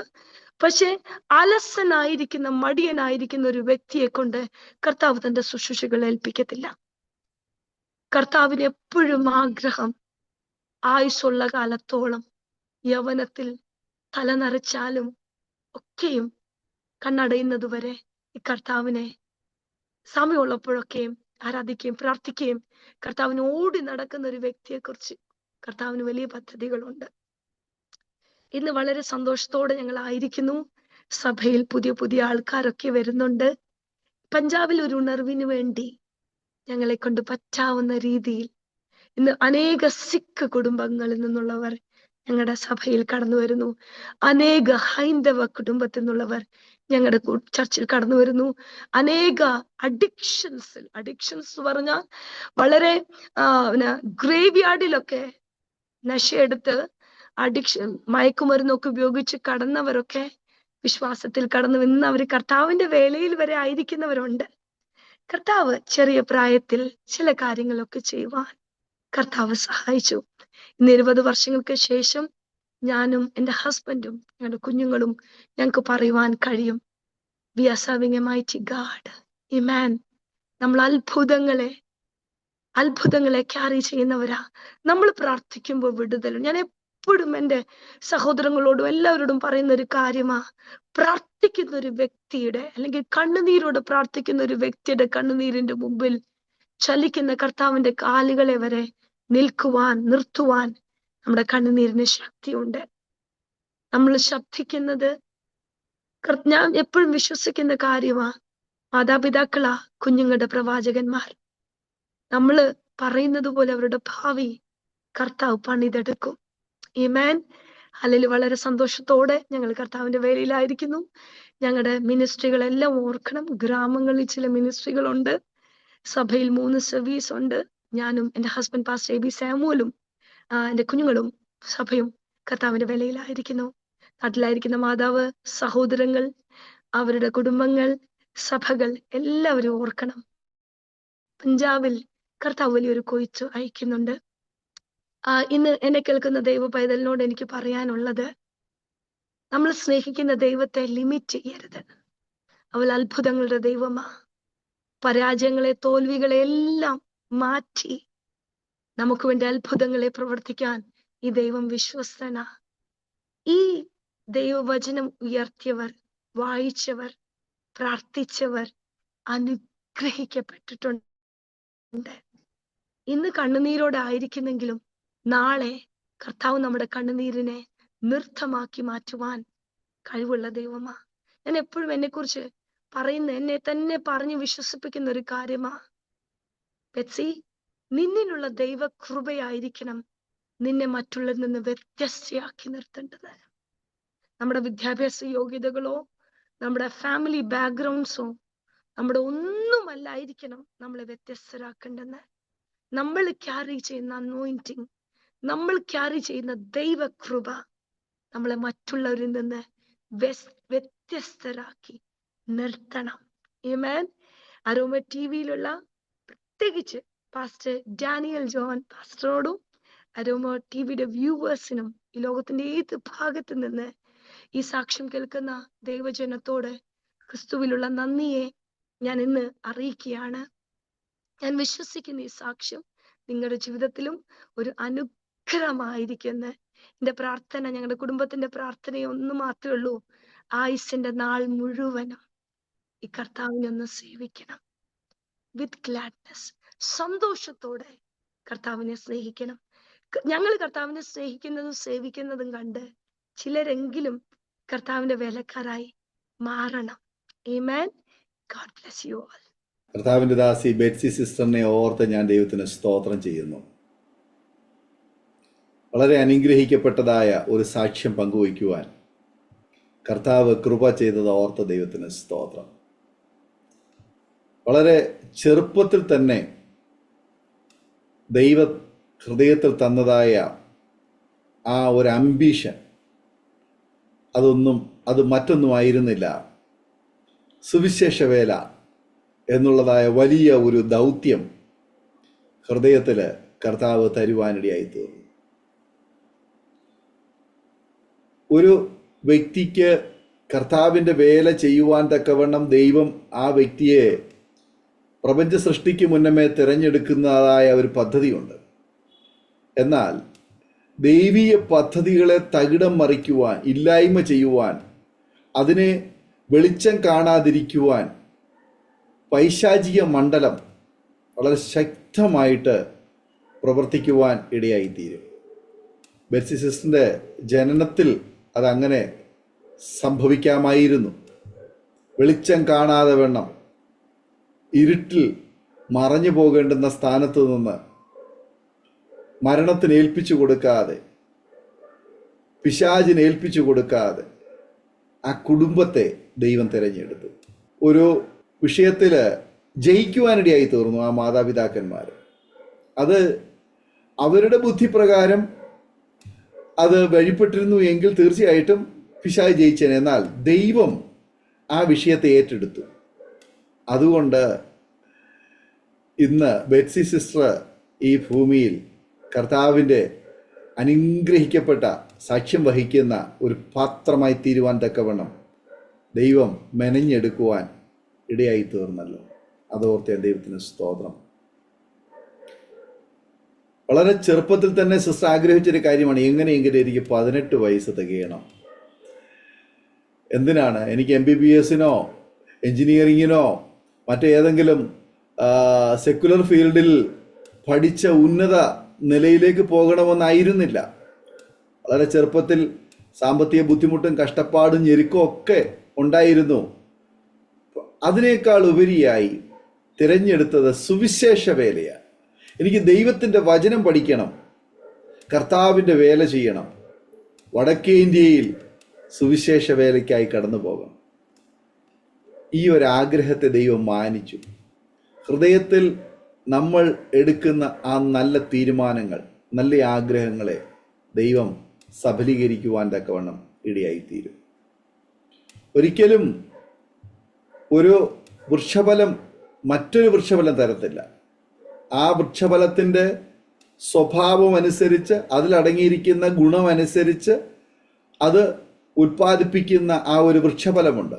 ഓരോ വൃക്ഷത്തിനും അതിൻ്റേതായ സ്വഭാവത്തിലുള്ള, അതിൻ്റേതായ ഗുണത്തിലുള്ള, അതിൻ്റെ ഒരു തലമുറയെ ജനിപ്പിക്കുക എന്നുള്ളതാണ് ഓരോ വൃക്ഷത്തിൻ്റെയും ദൗത്യം. അതിൽ മറ്റൊരു വൃക്ഷഫലം ഒരിക്കലും ഉളവാകുന്നില്ല. മാവിൽ ചക്കയോ തേങ്ങയോ ഉണ്ടാവില്ല. അതുപോലെ തന്നെ തെങ്ങിൽ ചക്കയോ മാങ്ങയോ ഉണ്ടാവുകയില്ല. തെങ്ങിൽ തേങ്ങയും, മാവിൽ മാങ്ങയും, പ്ലാവിൽ ചക്കയും, അങ്ങനെ ഓരോ വൃക്ഷത്തിലും അത് അതിൻ്റേതായ ഫലം പുറപ്പെടുവിക്കുവാൻ തക്കവണ്ണം ഇടയായിത്തീരും. പ്രിയ ബെറ്റ്സി സിസ്റ്ററിൻ്റെ മാതാപിതാക്കന്മാർ അനുഗ്രഹിക്കപ്പെട്ട പ്രാർത്ഥനാ ജീവിതമുള്ളവരും ആത്മഭാരമുള്ളവരും സുവിശേഷ വേലയ്ക്ക് വേണ്ടിയിട്ട് വളരെ ദാഹമുള്ളവരും കർത്താവിൻ്റെ രാജ്യത്തിന് വേണ്ടി വളരെ പ്രയോജനപ്പെടുന്നവരും ആയിരുന്നു എന്ന് കേൾക്കുവാൻ കഴിഞ്ഞു. ആ ഒരു വാഞ്ച, ആ ഒരു താല്പര്യം, ആ ഒരു സമർപ്പണം ഉള്ള മാതാപിതാക്കന്മാർക്ക് ജനിച്ച തലമുറയും അതേപോലെ പ്രാർത്ഥനാ ജീവിതമുള്ളവരും ദൈവസ്നേഹമുള്ളവരും കർത്താവിൻ്റെ വചനം അനുസരിക്കുന്നവരും പ്രമാണിക്കുന്നവരും അത് തന്നെ ജീവിതത്തിൽ മറ്റുള്ളവരെ മാതൃക കാണിക്കുന്നവരുമായിരിക്കുന്നു എന്നുള്ളത് വളരെ അഭിമാനകരമായ ഒരു വിഷയമാണ്. ആ മാതാപിതാക്കന്മാരുടെ അതേ പാത പിന്തുടരുവാൻ ബെറ്റ്സി സിസ്റ്ററിന് കർത്താവ് കൃപ ചെയ്തു. നിങ്ങളുടെ തലമുറയ്ക്കും അതേ മാതൃക കാണിച്ചു കൊടുത്തതുകൊണ്ട് ആ കുഞ്ഞുങ്ങളും ആ നിലയിൽ കർത്താവിന് വേണ്ടി ഇന്ന് നിലകൊള്ളുന്നു എന്ന് കേൾക്കുവാൻ കഴിഞ്ഞു. അതെ, നമുക്ക് നമ്മിൽ ദൈവം പകർന്നിരിക്കുന്നതായ ആ നല്ല ഫലം, വെളിച്ചം, നമ്മിൽ തന്നിരിക്കുന്ന ആ ആത്മീയ സ്വഭാവം മറ്റൊരു തലമുറയെ വാർത്തെടുക്കുവാൻ, നിലനിൽക്കുന്ന ഫലങ്ങൾ പുറപ്പെടുവിക്കുവാൻ കർത്താവ് നമ്മെ സഹായിക്കും. അങ്ങനെയുള്ളവരെടുക്കുന്ന തീരുമാനങ്ങൾ അത് മാനുഷികമല്ല, അത് ദൈവീകമാണ്. ദൈവീകമായ തീരുമാനങ്ങൾ എടുക്കുമ്പോൾ പലപ്പോഴും പുറത്തു നിന്ന് വേറൊരാൾ നോക്കുമ്പോൾ അത് ശരിയാണെന്ന് തോന്നുകയില്ല. അത് തെറ്റായിപ്പോയി, അല്ലെങ്കിൽ അത് ശരിയല്ല എന്നൊക്കെ അഭിപ്രായങ്ങൾ പറയും. പക്ഷേ പിന്നത്തേതിൽ അത് ശരിയായി, അതാണ് ശരിയെന്ന് മറ്റുള്ളവർ പറയുവാനിടയായിത്തീരും. പ്രത്യേകിച്ച് ലുധിയാനയിൽ ചർച്ച് ഹാളിന് വേണ്ടി പ്രോപ്പർട്ടി വാങ്ങിച്ചപ്പോൾ എല്ലാ കണ്ടു നിന്ന, കേട്ട് നിന്ന, അറിഞ്ഞ പ്രിയപ്പെട്ടവരൊക്കെ നിങ്ങൾ എന്തുകൊണ്ട് ഇങ്ങനെ ചെയ്തു? ഇവിടെ ആരെങ്കിലും വരുമോ? ഇങ്ങനെ ഒരു കാര്യം ഇവിടെ സാധ്യമോ എന്ന് പറഞ്ഞപ്പോൾ അതിൻ്റെ പ്രോപ്പർട്ടി രജിസ്ട്രേഷൻ്റെ അന്ന് തന്നെ അവിടെ ഒഴുകിയ അഴുക്ക് ചാല് ക്യാൻസൽ ചെയ്ത് അതുവഴി മനോഹരമായ റോഡ് വരുവാൻ ഒരു ക്രമീകരണം ഉണ്ടായതെന്ന് പറയുന്നത് അത് ദൈവത്താൽ എടുത്തൊരു തീരുമാനമാണ്. മാനുഷികമായൊരു തീരുമാനമായിരുന്നെങ്കിൽ ഇന്നും അതുവഴി അഴുക്കുചാൽ ഒഴുകിയേനെയായിരുന്നു. എന്നാൽ അതിനെ മാറ്റി ദൈവം അത് കർത്താവിൻ്റെ ജനത്തിന് സഞ്ചരിക്കുവാൻ, അല്ലെങ്കിൽ കർത്താവിന് സഞ്ചരിക്കുവാൻ ഉള്ള ഒരു നടപ്പാതയായിട്ട് അതിനെ മാറ്റിയതുപോലെ ഓരോ വ്യക്തിയും എടുക്കുന്ന തീരുമാനങ്ങൾ അത് ശരിയായ രീതിയിലേക്ക് മാറണമെങ്കിൽ നമ്മിൽ വസിക്കുന്നത് ദൈവത്തിൻ്റെ പരിശുദ്ധാത്മാവും ദൈവത്തിൻ്റെ വചനവും ആയിരിക്കണം. അങ്ങനെയെങ്കിൽ തീർച്ചയായിട്ടും പ്രിയ ബെറ്റ്സി സിസ്റ്ററിനെയും കർത്താവിൻ്റെ ദാസനെയും കുടുംബത്തെയും പഞ്ചാബിൽ ലുധിയാനയിൽ ശക്തമായി ഇന്ന് നിങ്ങളെ ഉപയോഗിക്കുന്നു എന്ന് കേൾക്കുവാൻ കഴിഞ്ഞതിൽ ഒത്തിരി സന്തോഷമുണ്ട്. പഞ്ചാബിൻ്റെ ഉണർവ് ഈ കാലയളവിൽ ഇന്ത്യക്ക് വളരെ വളരെ പ്രചോദനം പകർന്നുകൊണ്ടിരിക്കുന്നു. അത് വലിയൊരു ആത്മീയ ഉണർവിലേക്ക്, ഭാരതത്തിൻ്റെ ഉണർവിലേക്ക്, വലിയൊരു ദൈവപ്രവൃത്തിയിലേക്ക് അത് ആക്കം കുറിക്കുവാൻ വരും ദിവസങ്ങൾ ഇടയായി തീരട്ടെ എന്ന് ആഗ്രഹിക്കുന്നു, പ്രാർത്ഥിക്കുന്നു. പ്രിയ ബെറ്റ്സി സിസ്റ്ററിനെയും കുടുംബത്തെയും കർത്താവ് അനുഗ്രഹിക്കട്ടെ. നിങ്ങളുടെ പ്രാർത്ഥനയ്ക്കും പ്രവർത്തനത്തിനും കർത്താവ് വലിയ പ്രതിഫലം തരട്ടെ എന്ന് ഞങ്ങൾ ആഗ്രഹിക്കുന്നു, ആശംസിക്കുന്നു, പ്രാർത്ഥിക്കുന്നു. വിവിധ ഭാഷകളിൽ കർത്താവിനെ സാക്ഷീകരിപ്പാൻ, കർത്താവിന് വേണ്ടി പ്രയോജനപ്പെടുവാൻ ദൈവം ഉപയോഗിച്ചുകൊണ്ടിരിക്കുന്നല്ലോ. ആമേൻ. ദൈവസന്നിധിയിൽ കർത്താവ് ഉപയോഗിക്കുവാൻ തക്കവണ്ണം നാം അവൈലബിൾ ആയിരിക്കുക എന്നുള്ളതാണ് ദൈവം നമ്മളെക്കുറിച്ച് ആഗ്രഹിക്കുന്നത്. ഇടയ്ക്ക് ഓർപ്പിക്കുകയുണ്ടായി, അലസന്മാരെ ഒരിക്കലും ദൈവം ഉപയോഗിക്കുകയില്ല, മടിയന്മാരെ ദൈവം ഒരിക്കലും ഉപയോഗിക്കുകയില്ല. നമ്മൾ വലിയ വിദ്യാഭ്യാസമോ വലിയ പണമോ വലിയ കഴിവോ ഒന്നും അല്ല ദൈവം നമ്മുടെ ക്വാളിഫിക്കേഷനായിട്ട് നോക്കുന്നത്. പകരം ഉത്സാഹമുള്ളവരെയാണ്, ഉത്സാഹികളെയാണ് ദൈവം തൻ്റെ ശുശ്രൂഷയ്ക്കായിട്ട് തിരഞ്ഞെടുക്കുന്നത്. ഒരു ഉദാഹരണം പറഞ്ഞാൽ, പത്രോസ് പടകിൽ നിരാശനായി, മീനൊന്നും കിട്ടാതെ വളരെ നിരാശനായിട്ട് വല കഴുകിക്കൊണ്ടിരിക്കുന്ന ഒരു രംഗം കർത്താവ് കണ്ടപ്പോൾ പത്രോസിൻ്റെ ആ ഒരു സമർപ്പണവും നിരാശയൊക്കെ ഉണ്ട് എങ്കിൽ പോലും താൻ അപ്പോഴും കഴുകിക്കൊണ്ടിരിക്കുന്ന, ശുദ്ധീകരണ പ്രക്രിയയിൽ ഏർപ്പെട്ടിരിക്കുന്ന, ഇന്ന് കിട്ടിയില്ലെങ്കിൽ സാരമില്ല, നാളെ അടുത്ത ദിവസം മീൻ പിടിക്കാമെന്നുള്ളതായ ഒരു പ്രചോദനം ഉൾക്കൊണ്ടുകൊണ്ടാണ് ആ വല കഴുകുന്നത്. അത് നിരാശനായിട്ട് ആ വല അവിടെ പടകിലിട്ടിട്ട് അല്ലെങ്കിൽ കരക്കിട്ടിട്ട് പോകുകയല്ല ചെയ്യുന്നത്. അടുത്ത പ്രാവശ്യം മീൻ പിടിക്കുന്നതിന് മുൻപേ ആ വല കഴുകി വൃത്തിയാക്കി അതിനുവേണ്ടി സജ്ജമാകുക എന്നുള്ളതാണ്. എപ്പോഴും ഏതൊരു വ്യക്തിയുടെയും ജീവിതത്തിൽ ദൈവം അന്വേഷിക്കുന്നത് നമ്മൾ പരിശ്രമശാലികളായി, ഉത്സാഹികളായി, അവൈലബിളായി, ദൈവത്തിന് പ്രയോജനപ്പെടുവാൻ, ഉപയോഗിക്കുവാൻ തയ്യാറായി നിൽക്കുക എന്നുള്ളതാണ്. പലപ്പോഴും പല വിഷയങ്ങളുള്ള ബന്ധത്തിലും പ്രാർത്ഥനയ്ക്ക് വേണ്ടിയിട്ട് ഞങ്ങളോട് പല പ്രിയപ്പെട്ടവരും പ്രാർത്ഥനാ വിഷയങ്ങൾ പറയുമ്പോൾ ഞാൻ അവരോട് കൂടുതൽ സംസാരിക്കുമ്പോൾ മനസ്സിലാക്കാൻ കഴിയും, ആരെങ്കിലുമൊക്കെ ഏതെങ്കിലുമൊക്കെ നിലയിൽ കാര്യങ്ങളൊക്കെ ചെയ്തു തരട്ടെ എന്നുള്ള ചിന്തയിൽ സൈലൻ്റായി, മൗനമായി ജീവിതം മുന്നോട്ട് കൊണ്ടുപോകുന്നത്. ചിലപ്പോൾ പല പ്രിയപ്പെട്ടവരും ജോലി കാണത്തില്ല, വരുമാനം കാണത്തില്ല, കടമ, ബുദ്ധിമുട്ട്, കഷ്ടപ്പാട്. പക്ഷെ അവരതിൽ നിന്ന് രക്ഷപ്പെടാൻ വേണ്ടി, പുറത്തു വരാൻ വേണ്ടിയിട്ട് അവർ അധ്വാനിക്കുകയോ അതിനുവേണ്ടി വഴികൾ കണ്ടെത്തുകയോ ചെയ്യുന്നില്ല. അവർക്കുള്ള അവസരവും ആയുസ്സും കഴിവുകളും വിനിയോഗിക്കുന്നില്ല. പകരം അവർ നിരാശിതരായി, അവർ ഒരു കാര്യത്തിനും അടുത്തൊരു സ്റ്റെപ്പ് വയ്ക്കാൻ തയ്യാറാകാതെ തെറ്റായ തീരുമാനങ്ങൾ പലപ്പോഴും എടുക്കുന്നത് കാണാറുണ്ട്. നാം ദൈവസന്നിധിയിൽ നമുക്കുള്ള അവസരങ്ങളും ആയുസ്സും നമുക്ക് തന്നിരിക്കുന്ന കഴിവും നമ്മൾ ഉപയോഗിക്കുവാൻ തയ്യാറാകുമെങ്കിൽ കർത്താവ് അതിനെ അനുഗ്രഹിക്കുവാൻ, അതിൽ പ്രസാദിക്കുവാൻ തക്കവണ്ണം ഇടയായിത്തീരും. ശിഷ്യന്മാരോട് കർത്താവ് പറഞ്ഞു, നിങ്ങൾ അവർക്ക് ഭക്ഷിപ്പാൻ കൊടുപ്പീൻ എന്ന് പറഞ്ഞു. അപ്പോൾ ശിഷ്യന്മാർ പറഞ്ഞു, ഞങ്ങളുടെ കയ്യിൽ ഒന്നുമില്ല, ഞങ്ങൾ ഈ സന്ധ്യയ്ക്ക് ഇനി എവിടെ പോകും എന്ന് പറഞ്ഞപ്പോൾ കർത്താവ് പറഞ്ഞു, നിങ്ങളുടെ കയ്യിലുള്ളത് എൻ്റെ കയ്യിൽ കൊണ്ടുതരാൻ പറഞ്ഞു. അവിടെ ഒരു ബാലകനുണ്ടായിരുന്നു, അവൻ്റെ കയ്യിൽ 5 അപ്പവും 2 മീനും ഉണ്ടായിരുന്നു. അത് കർത്താവിൻ്റെ കയ്യിൽ കൊണ്ടു കൊടുത്തു. കർത്താവ് അതിനെ അനുഗ്രഹിച്ചു, ജനത്തിന് വിളമ്പിക്കൊടുക്കുവാനിടയായി തീർന്നു. അവരെല്ലാവരും ഭക്ഷിച്ച് തൃപ്തി പ്രാപിച്ചു.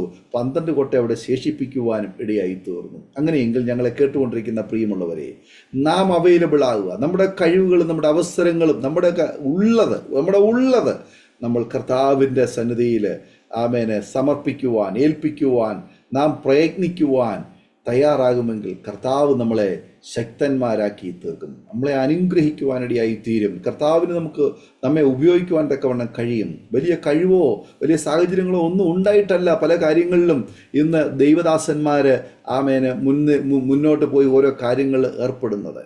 നമ്മുടെ പരിമിതികളിൽ നിന്നുകൊണ്ട് നാം കാര്യങ്ങളിൽ ഒക്കെ ഉത്സാഹികളായി തീരുമെങ്കിൽ തീർച്ചയായിട്ടും കർത്താവ് നമ്മെ ശക്തമായിട്ട് ഉപയോഗിക്കാനിടയായിത്തീരും. ഞങ്ങളെ കേട്ടുകൊണ്ടിരിക്കുന്ന അരോമ ടിവിയുടെ ഓരോ ശ്രോതാക്കളെയും ഞങ്ങൾ ഈ സമയത്ത് പ്രബോധിപ്പിക്കുകയാണ്. വരും ദിവസങ്ങളിൽ നിങ്ങളാരും നിരാശിതരായി ദുഃഖിതരായി ഇരിക്കുവാനല്ല ദൈവം നിങ്ങളെക്കുറിച്ച് ആഗ്രഹിക്കുന്നത്. നിങ്ങളായിരിക്കുന്ന ഇടത്ത് നിന്ന് ഏലിയാവിൻ്റെ തോളിൽ തട്ടി സ്വർഗത്തിലെ ദൈവത്തിൻ്റെ ദൂതൻ നീ എഴുന്നേറ്റ് തിന്ന് കുടിച്ച് ദൈവത്തിൻ്റെ പരിശുദ്ധാത്മാവിനെ അവിടുന്ന് എഴുന്നേൽപ്പിച്ച് തട്ടി ഉണർത്തി ഇനിയേറെ ദൂരം നിനക്ക് യാത്ര ചെയ്യേണ്ടതുണ്ട് എന്ന് പറഞ്ഞ് പ്രബോധിപ്പിച്ച് അവിടുന്ന് എൻകറേജ് ചെയ്ത് വിടുകയാണ് ചെയ്തത്. പിന്നത്തെ വലിയ വലിയ ശുശ്രൂഷകൾ ചെയ്യുവാനിടയായി തീർന്നതുപോലെ ഞങ്ങളെ കേട്ടുകൊണ്ടിരിക്കുന്ന അരോമ ടിവിയുടെ ശ്രോതാക്കളോട് ഞങ്ങൾക്ക് പറയുവാനുള്ളത്, നിങ്ങൾ ഈ വാക്കുകൾ കേൾക്കുന്നുവെങ്കിൽ നിങ്ങളായിരിക്കുന്ന ഇടത്ത് ഒരുപക്ഷെങ്കിൽ നിങ്ങൾ നിരാശിതരായി ദുഃഖിതരായി ഇനി എന്ത് ചെയ്യും, നാളെയെക്കുറിച്ച്, തലമുറകളെക്കുറിച്ച്, ജോലിയെക്കുറിച്ച്, ഭാവിയെക്കുറിച്ച് ഭാരപ്പെടുന്ന പ്രിയപ്പെട്ടവർ, നിങ്ങളൊന്ന് എൻകറേജ് ആകൂ, നിങ്ങളൊന്ന് എഴുന്നേൽക്കൂ, നിങ്ങളൊന്ന് ഉണരൂ, നിങ്ങളൊന്ന് പ്രാർത്ഥിക്കൂ, ജീവനുള്ള വചനം ഒന്ന് വായിച്ച് ധ്യാനിക്കൂ. കർത്താവ് നിങ്ങളെ സഹായിക്കും. നമുക്ക് പ്രാർത്ഥിക്കാം. നമ്മളായിരിക്കുന്നിടത്ത് കർത്താവേ, അങ്ങ് എന്നോട് സംസാരിച്ചല്ലോ, കർത്താവിൻ്റെ ദാസിയിലൂടെ നല്ല സാക്ഷ്യം കേൾക്കുവാൻ തക്കവണ്ണം കർത്താവേ അങ്ങ് കൃപ ചെയ്തല്ലോ. ഞാൻ എന്നെ തന്നെ സമർപ്പിക്കുന്നു. എൻ്റെ പ്രശ്നങ്ങൾ, എൻ്റെ വിഷയങ്ങൾ അത് പലപ്പോഴും പർവ്വത സമാനമായി എൻ്റെ മുൻപിൽ നിൽക്കുന്നു. സ്തോത്രം. എന്നാൽ വിശ്വാസത്തോടുകൂടി എൻ്റെ അവിശ്വാസത്തെ ഞാൻ ശാസിക്കുന്നു.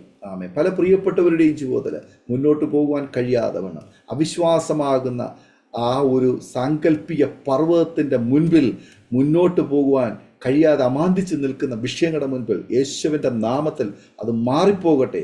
ശാസിച്ച ദൈവസേനയിൽ പ്രാർത്ഥിക്കാം. എല്ലാ പ്രിയപ്പെട്ടവരും നിങ്ങളായിരിക്കുന്ന ഇടത്ത് പ്രാർത്ഥിക്കുമ്പോൾ കർത്താവിൻ്റെ ദാസി പ്രിയ ബെറ്റ്സി സിസ്റ്റർ അരോമ ടിവിയുടെ ശ്രോതാക്കൾക്ക് വേണ്ടി ഒരു നിമിഷം ഈ സമയം ചുരുക്കം വാചകങ്ങൾ നമ്മെ പ്രാർത്ഥനയിൽ സഹായിക്കും. പ്രാർത്ഥിക്കും.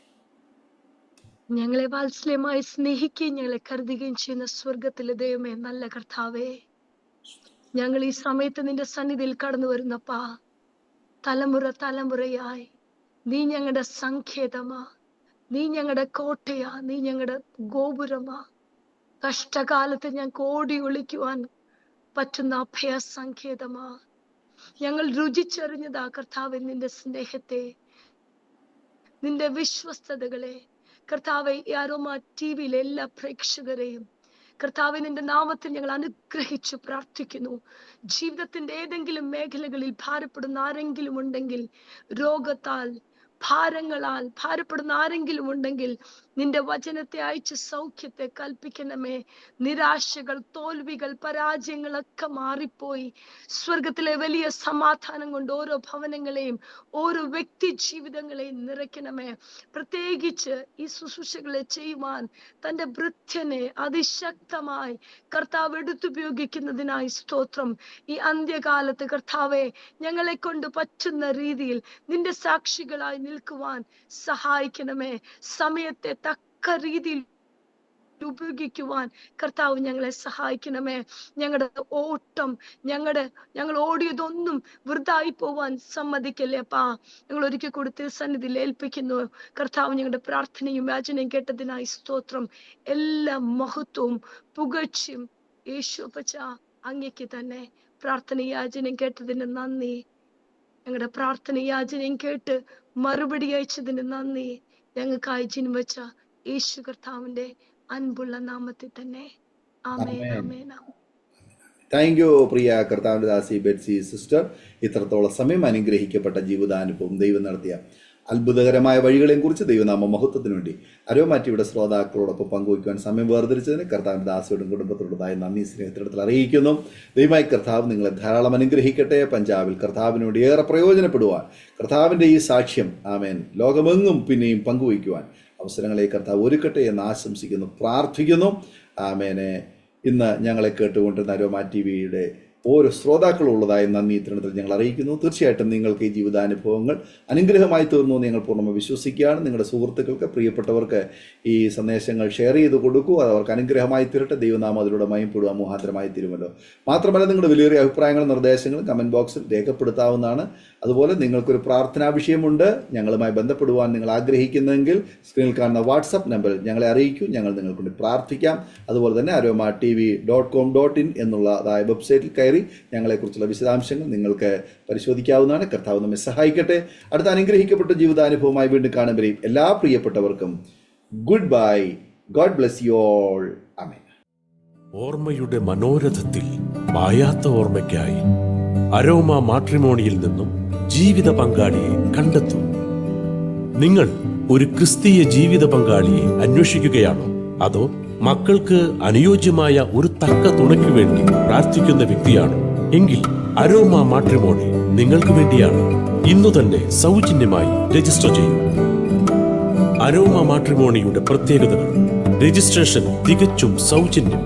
ലോകത്തെവിടെയുമുള്ള അനുയോജ്യമായ ക്രിസ്തീയ ജീവിത പങ്കാളിയെ തിരഞ്ഞെടുക്കാം. വിവാഹം നടക്കുന്നതുവരെ സർവീസ് ലഭിക്കുന്നു. ഏറ്റവും ചെറിയ പാക്കേജുകളും തിരഞ്ഞെടുക്കാം. അരോമ മാട്രിമോണി നിങ്ങൾക്കായി ഒരുക്കുന്നു വിവാഹം പരമാനന്ദം. Email aroma matrimony2020@gmail.com